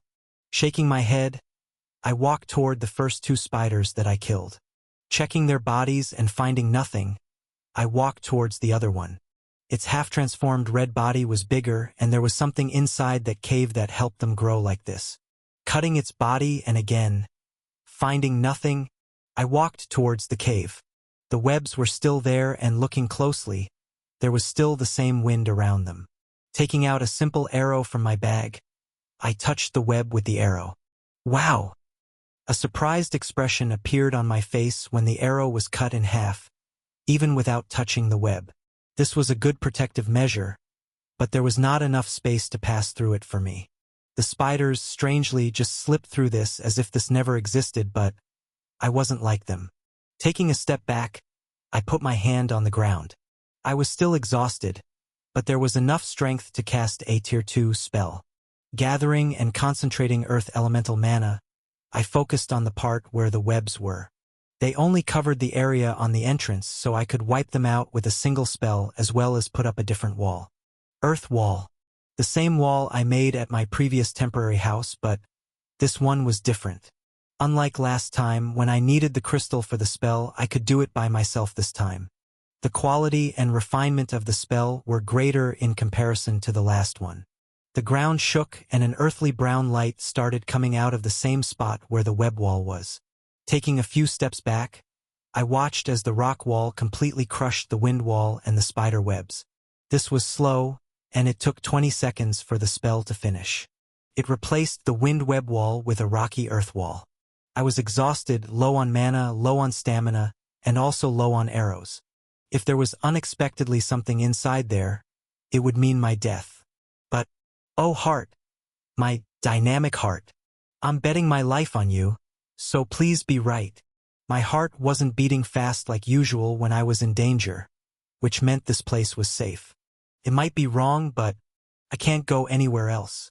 It would be almost sunset, and finding somewhere this good would be a miracle. Crawling inside the cave by the small gap I left, I looked inside it. The cave wasn't that dark, as there was some glowing grass at the back. There was also a big spider web in the right corner of the cave. They decorated some balls of webs on the left side, and it looked like there was something inside them. The cave was badder than my previous cave, and there was also much more space for training. There wasn't much in the cave, but as I looked closely at it with my mystic eyes, I spotted some insects on the web at the right. Fly, mosquitoes, some different unknown bugs, and a butterfly. I looked at the butterfly, and the butterfly with a strange pure white body looked at me as if it was alive. This butterfly, which had peculiar crystal-like blue wings, was looking at me, and I was looking at her. There was a strange attraction about her and something different. I was admiring its beauty, just like I had done with all the beasts I had come across. The beautiful pure white mother snake with ruby eyes, the rabbit with a white body and black ears I hunted, and the parrot that I saw thanks to my blessed luck were gorgeous. But this was different from any of that. My heart, which had never pumped fast if not in danger, was beating faster, and there was an unfamiliar warmth to it. It was a feeling like meeting a long-lost friend. It was a feeling you would get when meeting with family after a long time, or maybe a feeling when you see someone you genuinely love. With my hand stretched forward to catch it from the long distance, I walked forward. It was strange, but I could feel the butterfly's emotions. The butterfly was happy and grateful, as well as overjoyed. The butterfly flapped her wings in excitement to at last meet someone. Someone right, someone special, and someone like me. I walked to the web and looked at it. The butterfly flew and landed on my left hand. I blinked in amazement. I was smiling without knowing the reason to be happy. Sitting on one knee, I looked down at the butterfly. Strange wings like elegantly crafted crystals. A pure white body with the same white eyes. We looked at each other, and then, after some time that felt like a split second, the butterfly spoke. "Will you accept me?" The voice rang in my mind, and I clearly heard it, but I can't believe what was happening right now. "Did you just talk?" I asked, looking into the butterfly's white eyes. It bowed its head, and the voice rang again. "Do you accept me as a part of you, O strange being, that I bow to eternally serve?" From the way it talked to the way Every word felt to me. I was now sure. So, I found my life partner in this hell and before Dad at top of all things. I sighed and smiled. This butterfly was my love at first sight, my lifelong partner and my only family in this unknown hell. This was a unique, unknown, dangerous, and most unexpected place to find the one of my life. It attracted me towards her, and it was the same for this butterfly too. The strangest thing here was, it was a butterfly. I was a hexelemental mage, an irregular person of this nature that had a natural affinity to all fundamental elements. I had dreamed of having a familiar for a long time now, but never in my life had I thought it would be a butterfly. No. Wait, that, can it? With a confused look and complicated mind, I looked at it and asked in a somewhat certain voice, "Are you Crystal Butterfly?" I was somewhat sure about this, even though it seemed close to impossible. But, after seeing so many strange things in this forest, this one was strangely acceptable. The voice rang in my head again, now filled with joy and pride. "Indeed, I knew you would know this, Master." I felt strangely comfortable even though it called me Master. Hearing something like that from someone else would feel much more strange. But she was different.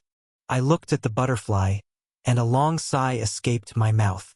Crystal butterflies, a natural beast that had no rank of its own.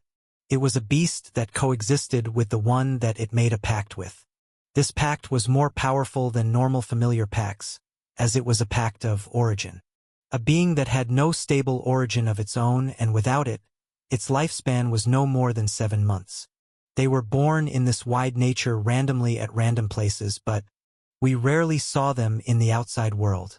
Strong beings like a purple ranked energy beast, divine beasts or those with strong origin or the emperors and kings and leaders of countries were mostly the ones that had them as familiars. From what I read in books, the Great Roxana Empire had only 6 individuals with such familiar. If they failed to find a master in their brief life, there was only death waiting for them. This was the reason they were rare and had a very low total number. Them finding a master in this life was also a grave task because they were special. Every crystal butterfly had a unique skill just like origin skills. These skills were also one of a kind. They were physically weak beings and even a simple cat could kill them easily. This was the reason they needed someone to provide the strength they lacked. Looking at her, a warm smile surfaced on my face. It was strange, but I was happy. Not only because I got a peculiarly powerful friend, companion, and family member, but also because I was here. I don't know how long it has been since its birth, but I can feel it was long. Long enough that it had lost most of its strength. Its wings were still beautiful, but they lacked the vitality that might have been there. I smiled and looked at it again. I'm glad I was here. So, what should I name my beautiful partner? There were tears in my eyes, but I was smiling. It has been almost 7 or so months since I entered this hellish jungle. I lived alone, in the dark, and suffered in silence. The agony of being by myself was hard at some points, but now, things will change. I will have someone to talk, to share my feelings, and to be with. As a clear tear fell from my right eye, a white light came out of me. The light enveloped me and the butterfly, and it felt as if we were being connected with each other with some threads. I looked at it and she looked at me. The color of those dull wings started returning to shining crystal, and it started glowing. Its body became more white, and it seemed like life was returning to a pale corpse. It reminded me of the starry sky where that beautiful blue moon shined with all its happiness. She was a gift to me, someone who had suffered in the sorrow and loneliness of the darks of this forest. So, its name should also be something like this, right? Touching my forehead to its glowing wings, I spoke. Celestine, you are my gift, my companion, and one I will always be thankful to. The light intensified, brightening the entire cave. No, Master, I'm the one who should thank you. I vow to be by your side for as long as my soul stays intact in Great Mother Nature. I could feel the joy that came from the depths of her soul. It was also hard for her, spending the insignificant life given to her alone in a dangerous forest. She might not have survived if I was just a few weeks late. Thankfully, we found each other. The surrounding light faded and seals melted in my left palm. A small symbol similar to her appearance appeared on the back of my hand, above my thumb. It was smaller than my thumb, and I understood what it was. Familiar mark. A unique mark that appeared when someone made a pact with a high-ranking energy beast. In the case of beings like seals, they used energy from origin itself. It was not possible for beings with lower mastery of their origin skill, but when they achieved higher mastery, they can directly use the abundant energy of origin. This only happened after one had reached advanced mastery of the origin skill. There were conditions and restrictions, but it was different for everyone. But the beings born directly from nature like seals could use the energy of origin however they liked. How they used that power depended on the master too, as the willpower and affinity to nature played a big part in how much or how long it can be used. The skill they had could be something like making powerful explosions, creating barriers, restricting moments, or most special, healing. But I was damn sure seals had something totally different, as no simple energy beast could have an affinity with all 6 fundamental elements. Seals, with a small blue light, she came out from the mark and hovered in front of me. Seals, it might be awkward to ask so suddenly, but what is your skill? It was already sunset outside, and the chilly night would be here soon. The reason I was asking Seals about her skill out of the blue was just my curiosity. She was someone with a super special skill. Just the thought of it being something amazing was making my insides tickle. But, to my excited question, I felt a gloomy atmosphere around her. Master, it's not something that special. Her voice inside my head was comfortable, as if I had always known this sweet, cheerful voice of a girl of the same age. But this reaction of her didn't go well with that voice at all. I extended my hand, and she set on my finger. Don't say that. Just tell me and I will decide if it's useful or not. I was talking with her like we were close friends who knew each other for a long time. I could feel her special emotions, and I knew she was embarrassed right now. It's called perfect disguise. I can change you into something, but it will use up your willpower and concentration to maintain it. Her explanation was vague, but from what I understood, it was something like a polymorph skill. Isn't that cool? You're outstanding, Seals. It would be a godly skill in this hell-like place. It was almost a cheat. Think about 2 beasts fighting and one being injured. If I can become a small animal and close in on them, I might take both of them by surprise. Or, if some dangerous beast appears out of nowhere, I can become a small beast or better a plant by the side. It was a skill with versatile uses. A somewhat confused atmosphere appeared around her after seeing my bright expression. You think so, Master? Yes. You are awesome. I'm glad to hear that. I smiled and trickled her. She was a butterfly, but she did not diverge from any normal creature, and her bright laughter proved that. We talked about each other and told how we have lived in this dangerous forest and before that. She was sad, angry, and sorry for what happened to me before I was here. I strangely felt good when she was like that. Having someone like her was one of the best things in this hell and even in the outside world. I was happily chuckling, and she could feel that happiness. It had been a long time since I smiled and laughed with my heart. I could feel it again. I wasn't alone anymore. It was a great time and we were happy. It was cute, seeing her fly around in the cave, but then my eyes stopped on the other side. There was something inside those webs, and it was something that helped in the growth of these beasts. Seals, do you know what that is? I asked her, thinking that she might know what that was. She was stuck in this cave for a week without any energy to spare. To other creatures, she might have looked the same as any dead tiny insect. It was very devastating to hear about her experience, and I could feel her every emotion. It was bad. No one should suffer as we both did. I pray to God that no one is that miserable. Master, even I don't know what that thing is. It's red and shiny and looks like my wings, but I don't know. It disappointed her to not know the answer, but what she said was enough to give me an idea of what it was. Don't worry, Seals. It's good enough to know that much. I might know what that is, but it's not the good time to check that out. Creasing her tiny white head, I sat down. Something that increased a beast's MP and helped them strengthen. There weren't many things that could do that, but there were some things that could do it. Though they were some things that were very rarely found in dungeons and places like this forest. I didn't hesitate to consider the possibility that my guess was true. And if I was right, it would be a good thing to not get too much close to it. Ok. So for now, let's take a nap. We will have to be awake at night, right, Seals? I asked her with a smile on my face, but she hesitated to say anything. I understood she was feeling very sad and angry about what happened to me back then, but it was in the past. Even if the scars remained the same, it won't bother me much.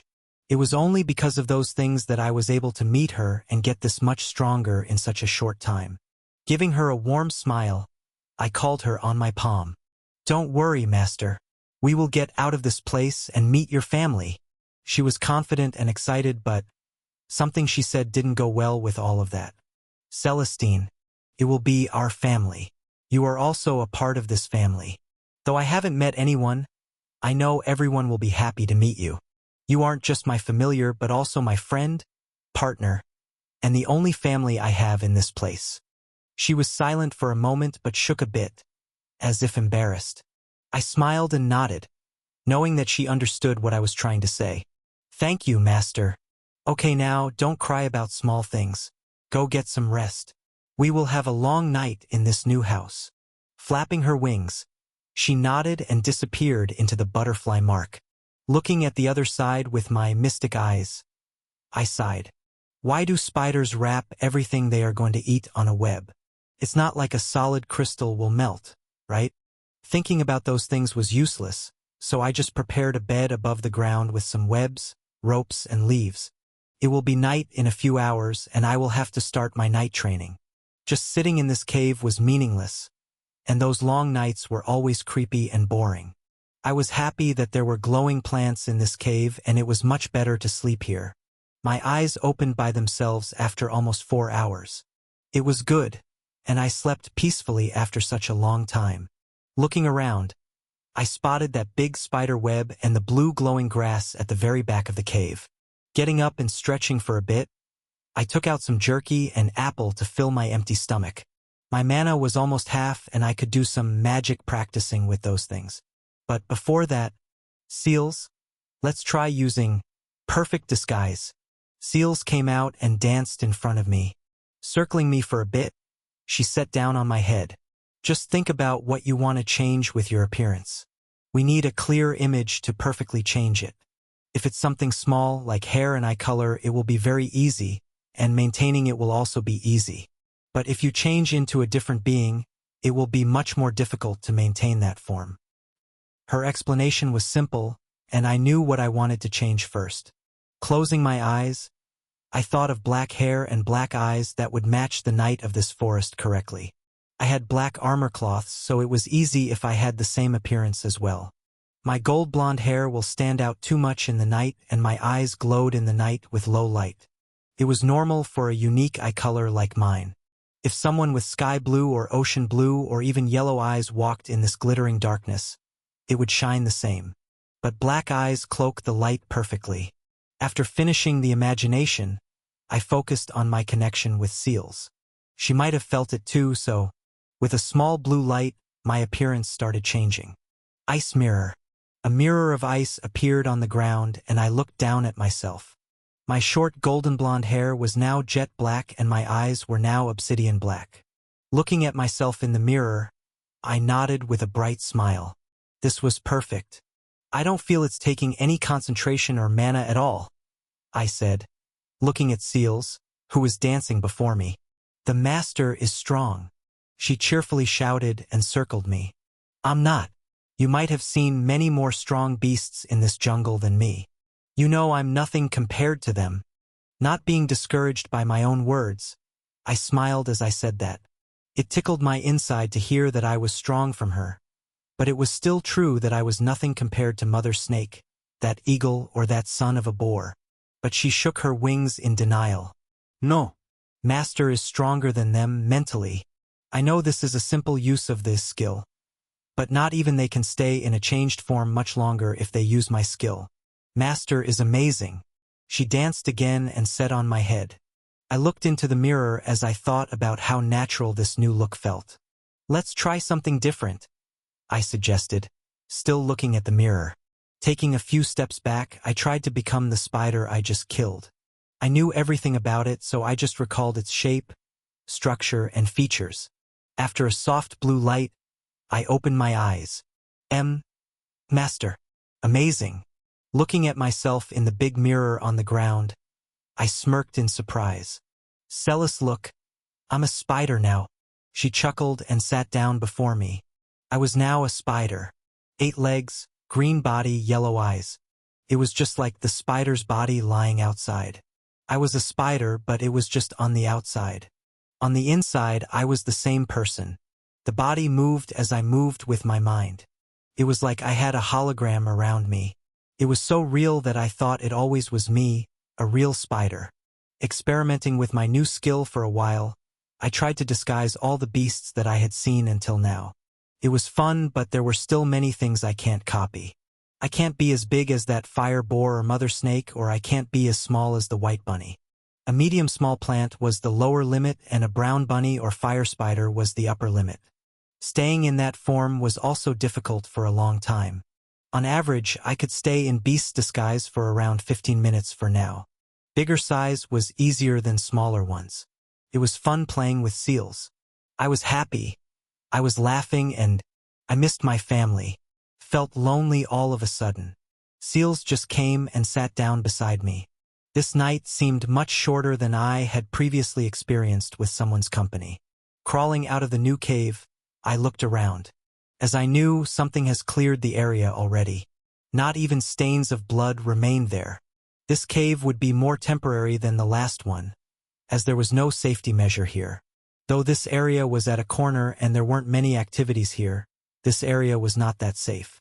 I was going to do some training with my origin skill and try to improve the stage of my mystic eyes if possible. It was going to be easy and I could feel it. But for now, I walked up to the tree with banana-like fruit. It was bright orange on the outside and its size was the same as an apple from the Great Banana tree. Unlike normal bananas, which grew in a bunch, these bananas grew individually. It was somewhat like a mango in the shape of a banana. Taking out my bow from my storage device, I focused on some wind mana particles. This was a gigantic tree, but not like the Great Banana tree. I was happy that there weren't any bees for me to worry about on this tree. The arrow shot forth and it cut the banana from the joint. Before it hit the ground, I slowed it with small wind. Dragging it inside with some difficulty, I sat down before a small table filled with different things. A salad of herbs and apple, some white rabbit jerky, a small steak of brown rabbit meat, and now the banana. Using the concentration and willpower to play last night made me so hungry that I had to have this feast. I knew the banana-like fruit was at least safe to eat from my heart and seals, who had seen many beasts eating it. I peeled the orange skin, and a juicy orange thing appeared before my eyes. Taking a small spoon of it with anticipation and hope, I tasted it. The juices from it were like lemon and the fruit itself was like mashed potato. It was a strange thing. I knew this wouldn't suit my taste from that small spoon alone, but it would be better with different things. Cutting out a sizable piece, I chopped them into small pieces. Squishing out all the juices in a pot, I put the mash in another bowl. The orange, thick juice was good as juice or seasoning. The mashed fruit had the perfect texture and taste to be called potato. Mixing the mash with some herbs, I set up a fire and pot. Putting some oil in it, I fried the small balls of dough. Now, it was round potato fries. Well, at least something similar. My feast was now ready. It was my first feast since coming into this hell, and this felt great. It was just outstanding. The light salad of healthy herbs, spicy rabbit jerky, the juicy meat from brown rabbit, and the cool juice-like liquid from the banana. The fried banana was adding more taste, and if only there were tomatoes, this might have turned out to be a luxurious meal. After finishing and cleaning up, I focused my attention on the left corner. I had to check what this was, or else it would be a big problem. Some things that helped in the growth of beasts were common and safe, but some were a bit dangerous. In books, it said that people used these things to improve the strength of their familiar or tamed beasts. But some had very harmful side effects at higher intakes. Some could even turn them into mindless beasts that attacked anything in their paths. The leaking energy from these things could even be harmful to small beings like me. Walking closer, I cut open the webs around the 3 rock-like things. A small red light started emitting as soon as the white webs were down. Looking closer, 3 blood-red crystals looked like rough crystal rocks from the outside. If one looked closely, something was bubbling inside these rocks. An eerie, red liquid the same as blood, and it looked mesmerizing. This was most probably a blood crystal, a natural crystal that formed in nature with dead bodies of powerful beasts with mana of green, rank, or above. These were big chunks compared to what they usually materialize as, but from this forest's point of view, it was understandable. It was something rare and dangerous. Though other energy beasts could get stronger by eating this, it corrupted them. The dead blood energy was most suited for beings that could handle dead mana. Many beasts used this type of mana as their primary source, and there were some spider spices among them too. But the spiders that I killed weren't among them. They were mana beasts that used pure mana. This blood crystal was poison to them in a long run, and their end was only death.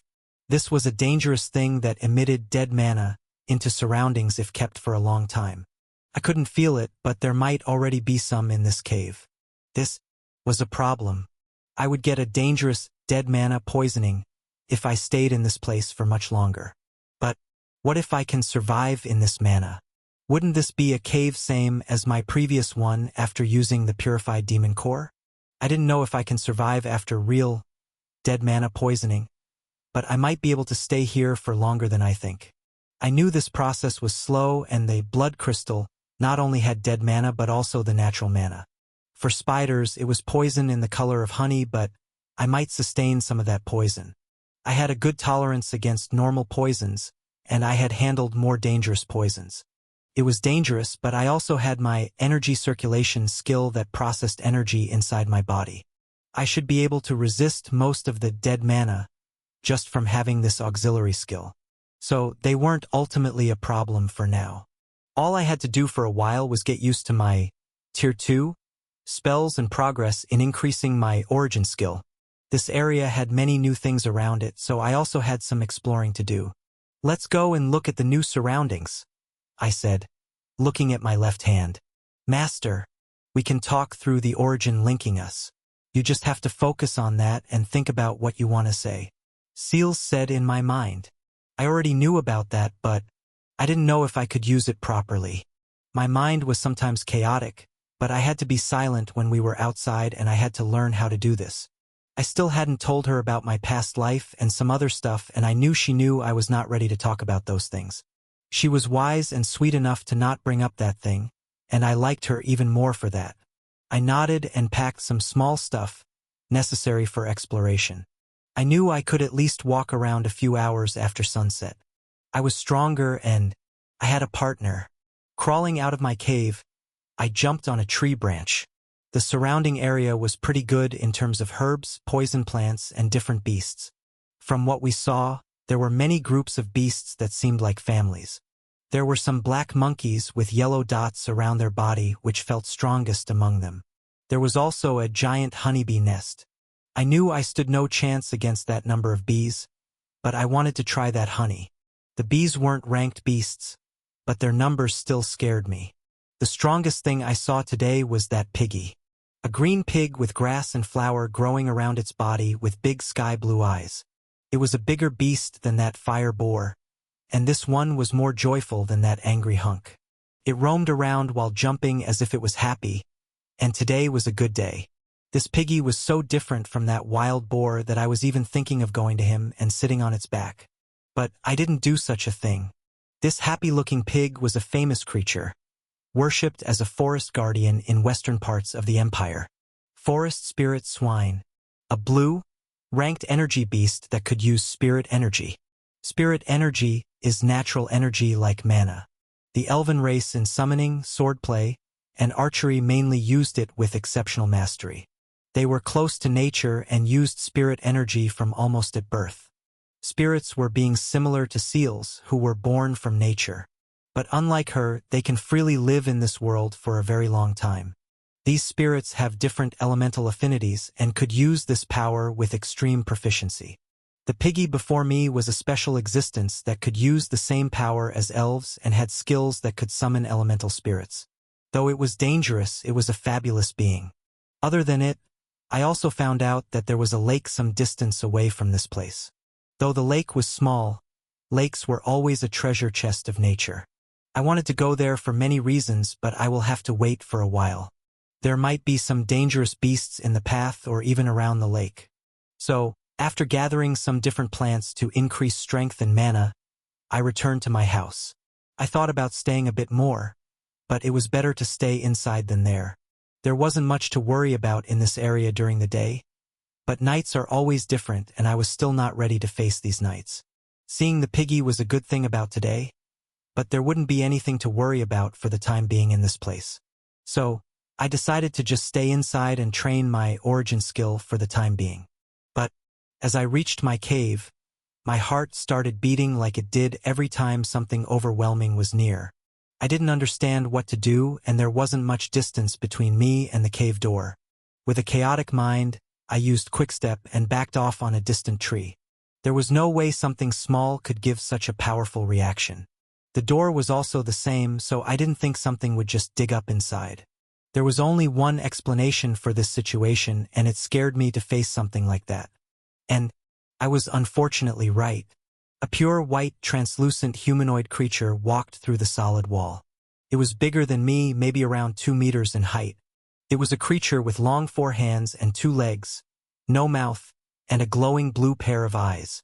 I knew what this thing was. A mass of pure energy, a creature with no physical body. A ghost. It was a bona fide undead-type beast.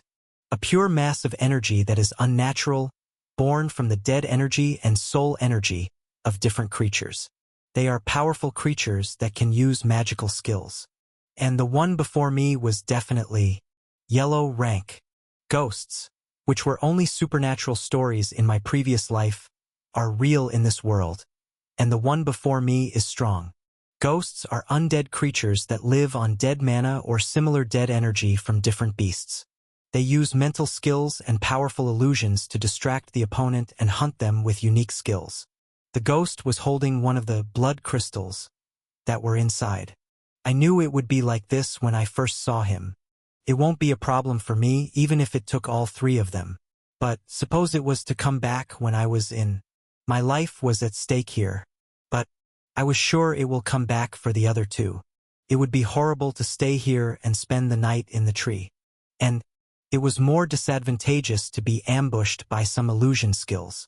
There was a small possibility that if I can attack it first, I might get the upper hand. I was nervous, but I somehow had some confidence. The raging heart had slowed down, so there might be a way to win against this thing. I was crafting a feasible plan in my head. But then, the ghost turned its cold, emotionless blue eyes in my direction. I was still looking at it with mystic eyes, and it seemed like it was looking deep within them. An icy shiver ran down my spine as I looked at it. The next second, the ghost vanished. Or, more clearly, I was into a different world. A plain grass field with a clear blue sky. This was a scene that was quite similar to those old-times computer screen wallpapers. But there was a cool breeze in this place. The warmth of this scene was almost real. But it lasted for a little. After a second or 2, I was back to normal, and the first thing I saw was a translucent white hand before my eyes. After a quick moment, my head turned to the other side and avoided the punch. Quick step. I jumped on the ground before the cave and into the open area. Ah! My breathing was heavy right now, and my heart was almost jumping out of my chest. It wasn't because of the ghost's strength, but because of the sudden fast movement. It was almost instinctive, and this was the first time I had done something like this. The ghost was too fast, so it was easy to assume it has some skill like my quick steps. It was an alarming moment as the ghost's 2 right fists were covered in thick, gray flames. It was dead mana, And if that thing had hit me, I was as good as dead. The slow mana poisoning would be one thing, but the sudden pain that would come after getting hit was life-threatening. Quick step. Widening the distance between us, I took out my bow from my storage device. The ghost was still some distance away as it was looking at me with intrigue-filled eyes. Though it didn't have any mouth, its eyes were making a crescent smile. That looked creepy as hell. But this wasn't the time to dwell on such things. Stretching the bowstring, I channeled light element particles. This was an undead creature and the light element was the most damaging to it. As the 3 arrows of light materialized on the bow, the ghost's smiling eyes turned grim. It wasn't serious, but actual fear. It was that effective against these creatures. After a moment of staring at me, it quickly disappeared and reappeared just before me. I knew something like this might happen, so I was already prepared for this one. Releasing the light arrows, I used my skill just when it was perfect before me. With Quickstep, I threw myself a bit more away from it. The arrows of light didn't hit it, but one managed to slightly grace its lower left hand. It screamed like it was the most painful thing it had felt in its life. A black-gray smoke started flowing out from that slight cut. Its blue eyes turned bloodshot as it looked at me again. But I was already done preparing the next set of arrows.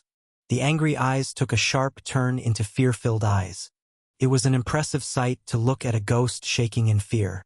But this wasn't the time to make fun of the enemy. Releasing 2 arrows at both sides of it, I fired the 3rd arrow with its head at the center. It was an arrow spin, but the ghost managed to back off instantaneously. It was a good move, but also a grave mistake. It had widened the gap between us, and I was now more free as a long-range fighter. Stretching out my bowstring, I gathered various light particles. This was my first time, but the situation was just right to test the Tier 2 spell of light element. A normal arrow of light like before materialized on my bow, but it was more heavy and dense than before. The ghost was furious, and its eyes were now red. A crimson red which resembled blood perfectly. When my eyes met them, they sent me to another place. A graveyard, filled with graves and a red full moon painting the sky. Skeletons coming out of some graves. Sounds of screams and an owl on the tree. This was the real, normal place for a horror movie to me. But this didn't even last for 2 seconds this time. I knew the ghost would try to run away if this fight was looking impossible to win. That was the reason the arrow that was materialized on the bow looked small like that. Even if it felt dangerous, it will attack me, for instance, after using its illusion skill. The ghosts relied on those skills too much, so even though they were strong, they might end up dead in front of someone like me. As soon as I came back, I used Quickstep and backed off just enough to dodge the attack coming from the left side. And, as I predicted, the ghost appeared on that spot, all 4 hands burning with dead mana flames. A grin spread out on my face, and I released the arrow.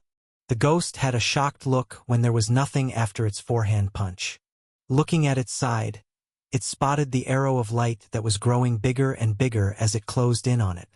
A grim expression clouded its face, and even before it could activate its skill and move away, the arrow had turned into a spear. The spear pierced the ghost's thin abdomen, and a blast of gray clouds clouded the area. It was a terrible explosion of dead mana, and I wholeheartedly wanted to avoid getting stuck in it. With quick movements, I crawled inside the cave and sealed it with all the mana left in me. "Master, are you okay?" Seals came out and spoke as soon as I sat down at the cave door. There was a bright smile on my face right now. Though I was out of breath, I managed to let out some words. "Seals, that was amazing." It drenched me in sweat, and my hair was a mess now. This was my first fast-paced fight with a powerful opponent without thorough planning. It was different from all the fights that I have had from the time I fell into this hell. It was an almost impossible opponent, but I managed to defeat it. I managed to kill an undead ghost. Most importantly, I survived after defeating the enemy. It was the most mentally exhausting battle I had, and my head was still spinning from using that much concentration in the Spear of Light. The master was amazing. She was happy too. I knew how she felt, and I also knew she was feeling what I was feeling throughout the fight. And I could feel her helplessness. Seals, don't let it discourage you. You are the most helpful being in this hell for me. Though there wasn't any use of your skill in this fight, there will be more places and battles where your skill will save me and probably many other lives. Cheer up. I tickled her small body, and she laughed. It looked like she understood what I wanted to say. She was one of the most intelligent beings I have met in this jungle. After spending the night recovering from the fight, I came out as soon as sunlight passed through the narrow cracks of the door.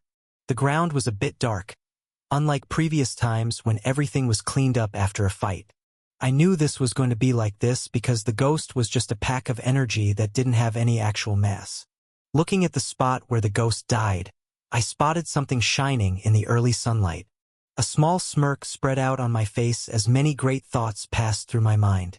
As the ghosts were just pure masses of energy, the chances of getting a core were the highest of them. I had some hope that it would be here, and I was lucky this time. Walking closer to a somewhat black area, I picked up the small round orb. It was smaller than the demon's core, but the energy inside them was the same. It was a core from the ghost, almost at the strength of a yellow ranked beast. This core was small enough to stay in my feast. Looking closely at the silver orb, which was like the ancient playing marbles from my previous world, an intrigued look popped up on my face. It had silver glitter dancing inside it. It was something very important, and there was no actual need for it at the moment. With a bright smile, I stored it inside my storage device. The cave was already good enough with blood crystals, and the mana gathering circle from last time wouldn't be appropriate here. Mana and dead mana were two different types, and the high density of both things could be dangerous. I didn't know what would happen, but let's not take the risk. And there was no way I could reach Tier 3 in a short time or with normal herbs. This core might be the only one I find in this forest. I was going to start the training today, so I needed to stock up on some things. Well, I thought about hunting something, but it wouldn't be a rabbit. I had to find something different, like a chicken or duck or something like that. With that in mind, I prepared things and set out for today's small quest. Jumping on the trees, I came across those strange black-white monkeys that I saw in the past. That area was almost like their village, and every tree had a unique family. On a gigantic tree at the center lived an older monkey with some golden hair. This one looked the strongest and maybe wisest in their group. This monkey with golden hair might be someone like a chief or elder in the village. I could feel the darkness that was attributed to the elder, even from such a distance. It was strong, maybe as strong as the mother snake. As I was looking at them with my mystic eyes, the elder who was sleeping on a tree branch opened its eyes and almost exactly glanced in my direction. It wasn't a hostile gaze, but a gaze filled with curiosity. I didn't know if it saw me or something, but it just returned to its sleeping position. I didn't feel his gaze on me, but somehow my back had a strange sensation. It was like someone was looking at me from the back, but I knew there wasn't anyone, which only meant that the elder monkey saw me. This forest sure is something. Shaking off the strange feeling, I walked away from there. I was going somewhere a little less dangerous, and the possibility of finding something would be high. Took time, but I found a surprisingly good thing. It was something between a duck and a grasshopper, with the body and back of a duck and 4 legs and wings of a grasshopper or similar insect. It was a strange being, and more strangely, both duck and grasshoppers were excellent sources of high protein in my previous world. Though the thing in front of me was a water and wind elemental beast called Hopper Duck, an orange, ranked simple beast, I had to be careful. The combination of water and wind was dangerous, and I knew it because I had already killed a rabbit with 1 arrow of compressed water. It wouldn't be strange if this duck could do something like that, too. On top of that, it was also a physical attack type. I knew the extent of my current strength, and I knew it would be slightly above the duck's overall skills. If it slid, it would be a tough fight for me. But I was smarter, and most importantly, I had a cheat. Let's go, Seals. On my call, my beautiful butterfly partner came out from her sleeping mark and excitedly started shouting, "Master, are we going to hunt that insect?" I knew what she meant, but still, A small chuckle escaped my mouth. It was indeed an insect, but it was also a bird, and combined they were almost as tall as me. This was not some weak bird or helpless insect that can be crushed. But it was unlucky today. Changing my form into a similar duck with bright green feathers, I closed in on the duck. Our perfect disguise was indeed perfect, and there was almost no chance to differentiate between real and fake. The skill copied the elemental affinity of the beast too, making it close to impossible to detect the difference. We didn't know the limits of this skill just yet, so testing it at every chance was necessary. The bright green was for female ducks of the same species. It was self-explanatory what would happen if a beautiful female shows up before a wild male. And, as I thought, the reaction was very quick. The wondering duck focused all the attention on the me as its wings opened up. I didn't know if it was trying to impress me or something, but I just ignored it and started gathering fire mana particles. The duck didn't notice this and danced with its insect feathers wide open. It was a wonderful dance and showed the dominance and sincerity of the beast, but some appeals can lead to your demise. And this poor male was already at death's doors. Opening my mouth, I finished my spell. Fire blast. A large ball of fire shot towards it at rapid speed. The duck was just taking its next step to make a turn when it spotted the fire coming at him. The small brown eyes of the duck widened in surprise, and it tried using his skill. But unfortunately for him, it was too late. The fire had been blown, and he was now burned to the crisps. Fortunately, only its feathers burned, leaving its smooth bird body intact. It was natural to go after females, but doing it without any thoughts or preparation could ruin the chances. This bird might have survived if it just thought the situation through. From its expected behavior, it was clear how much one could be deprived of love. But its dead body will serve its purpose greatly. Picking up my food, I walked back to my house without any problems. From what I saw, it was clear that beasts avoided the area around the monkey colony, and it was for the best. I could safely take this path when going towards the lake. For now, I was all set. It was predictable that I wouldn't get any skill stone or core, but I still hoped for one. But well, it looked like you can only get something like that with luck or high chances. Getting such good meat was the best harvest of today. It would be good to make different things without worrying about them getting worse. I can use the preservation spell on it and other things to keep them in the best condition. Now, it would be great if I could achieve something from my training before moving on from this place. What is the first thing that comes to mind when you hear the word sun? In most basic cases, you look up, right? We look up at a nearly perfect ball of plasma which mostly looks bright yellow, orange, or red.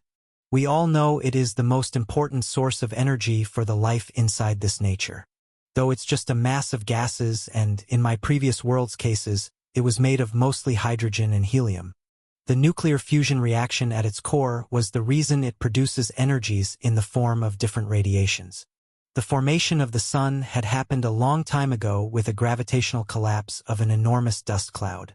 But we believe the sun in this world to be part of nature, and this nature may probably be the entire observable universe. Humans know little about anything outside this planet, and there is no need to even know.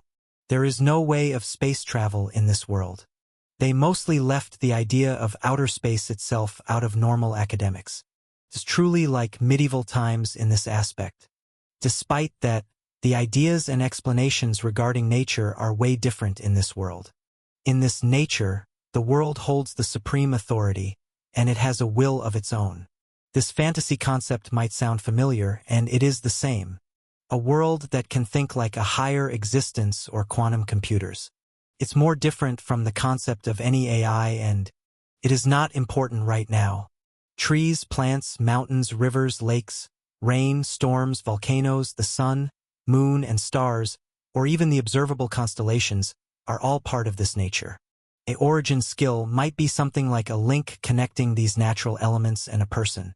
As the power of this link grows, the power one can use from this source might get bigger. These natural elements hold a significant amount of power in this nature or world, just like gods who have broken some bounds of this world or have become part of this nature itself.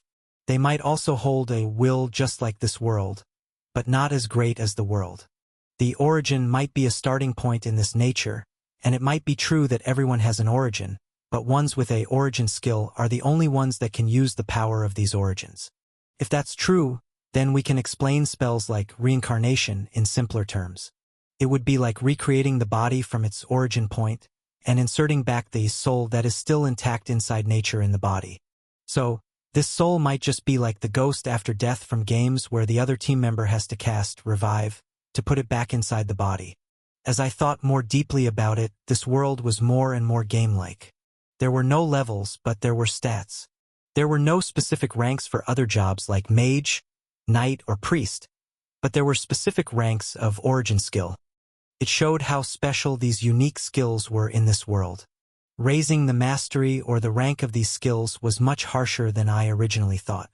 For the past few months, I have practiced, thought, and experimented.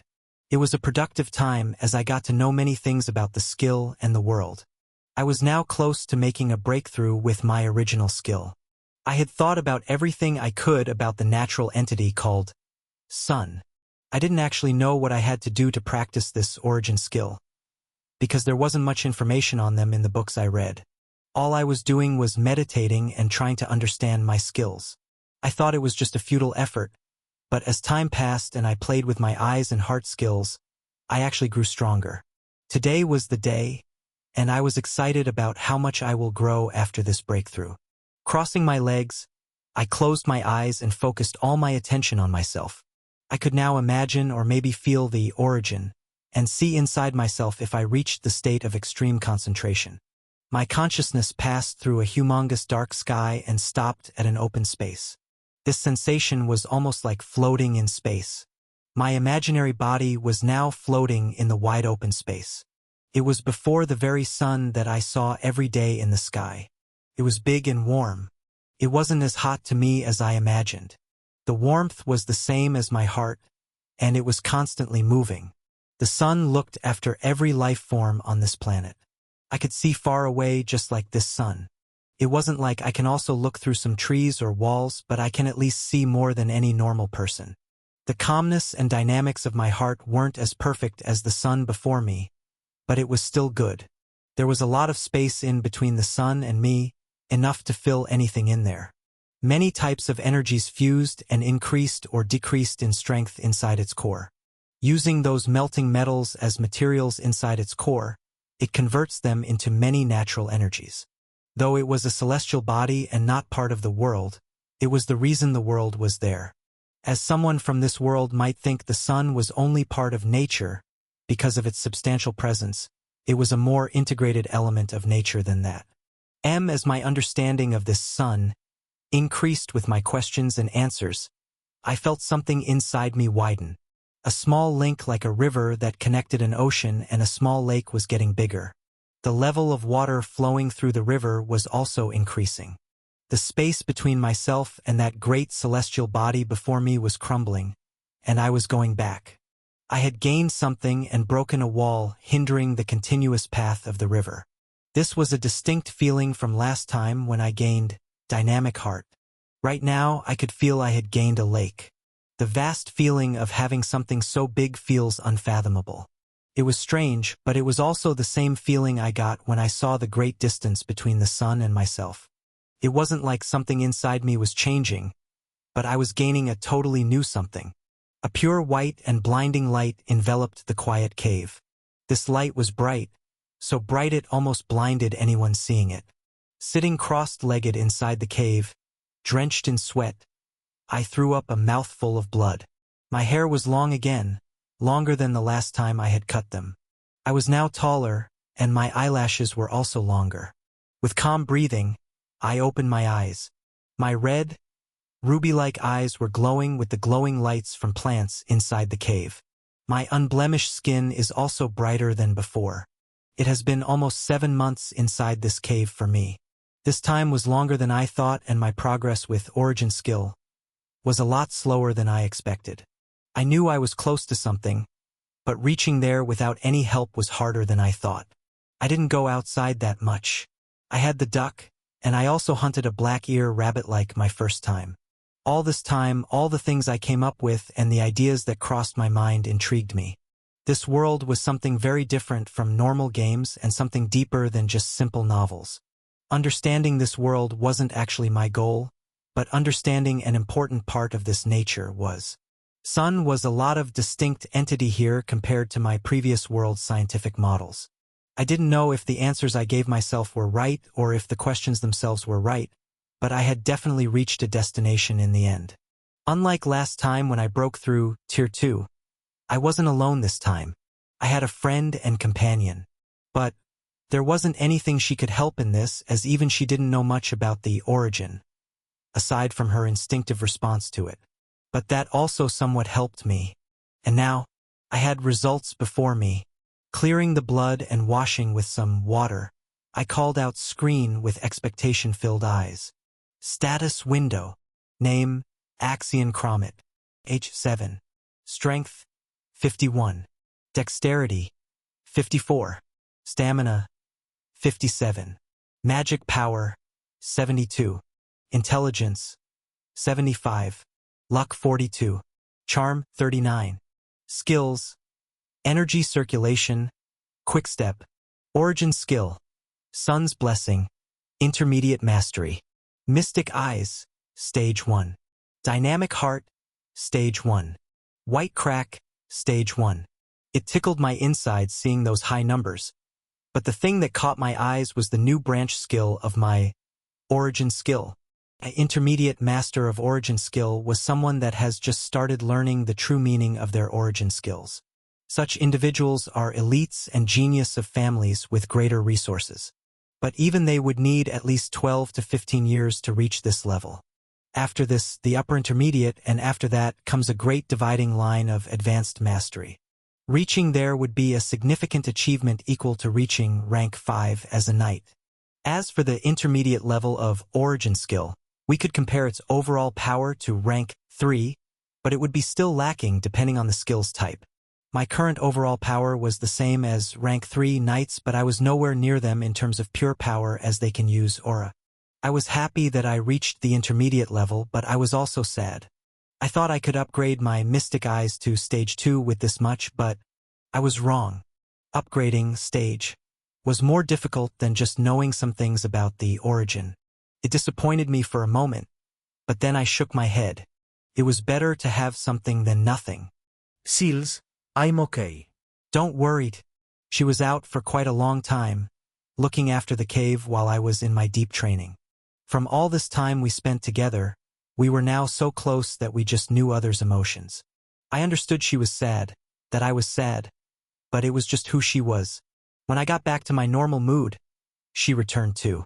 Having someone like her was really a blessing. With a deep breath, I cleared my mind and tried using my new origin skill. I didn't know what it was, but from the name, it was something like a white crack. Well, seeing was more effective than just reading the name. Origin skill white crack. A small white crack occurred in the air before my eyes. It was a small crack, as small as my hand, and it was just there before me, doing nothing. Inside of this crack was also shining white as if glittering. Seeing it reminded me of the sun's surface. With confusion-filled eyes, I extended my hand. This was strange, but I knew this skill of mine wasn't harmful. It wasn't for an attack, defense, or something like that. When my left hand with my precious silver bracelet with blue designs, one of the most important things to survive in this hell, my storage device touched the crack. It vanished. My storage device vanished. What the hell? The crack had vanished after taking my whole storage device. This was something very unexpected, but thanks to my calm heart, I managed to stay calm. White crack. The crack popped up in front of me, and I put my hand before it. It was solid like glass when touched, so I had a different thought about this thing. With my hand before it, I thought about my bracelet. For a moment, nothing happened, but then I thought about taking the bracelet out of this small crack. And it worked. The bracelet reappeared in my hand. A storage skill. I shouted as I looked at the space where the crack had been. I actually had thought, but to think it's actually a storage skill. This was outstanding. Though I didn't have any appraisal skills, I can just have those things stored in this crack for the time being. But how big is this? It was a normal question anyone would ask about any storage skill or device. It was good that I got a storage skill, but it would be only useful when it was a large one. But I knew if it was a storage-related skill of an origin skill, it would definitely be pretty large. With curiosity-filled eyes, I started putting everything around me inside this crack. There were many limitations to this skill, such as only storing one thing at a time before turning it off. Can only appear in front of me and not anywhere else. The crack would suck in anything on my hand even if I don't want it to, which might cause some problems, so I have to be careful with this. Can't be used like my bracelet in fighting, as it would only appear before me. It was only good for storing things in safe places, and if I wanted to use it during fast fights, it would be very difficult. On the good side, this thing was endless. Even after storing everything inside this cave, it was the same. It was the same pure white crack in the space. I even tried throwing big rocks inside it and it never got full. I thought it was a black hole or something, but looking at it again, it was more like the distance between the sun. It just seemed endless when seen closely, but it's just a small dot when seen from far away. I wanted to see the limits of this thing, so I even went outside after quite a while to cut down a nearby tree. Well, it was crazy and stupid and meaningless, but I still did that. It was something new and intriguing. From this one, I also understood it can't store the trees with roots intact. I at least understood it wasn't some overpowered skill. I had to hold something in my hand for the crack to suck it in. I was going to cut down a smaller tree, but I changed my mind. It would be actually foolish to do such a thing and blow off my peaceful front yard. And who knew what might happen if I actually cut down a healthy tree? If some ferocious beast came looking at this, I was done for. So, not falling prey to too much curiosity, I just summoned giant rocks in the open area before the cave. I can now do many things with magic too. These past few months, I have created many spells and enchanted arrows. The blood crystal was a good thing and it helped me a lot. Surprisingly, I didn't feel any negative effects from them. I was still well, and I had already stored all 3 of them in my crack. This white thing was a good gain. I can store an enormous amount of things and possibly everything I could hold. It wasn't necessary to drag or lift it, just a hold was enough. Or, just like this bunch of giant rocks, it would work if I can push it. If I was before a giant rock 3 times bigger than me, the white crack would appear just on the other side. This was a perfect thing, and now, I can actually move towards the lake on the other side. I didn't know how I would store every herb and plant and possibly beast's body, but now, I had a perfect thing.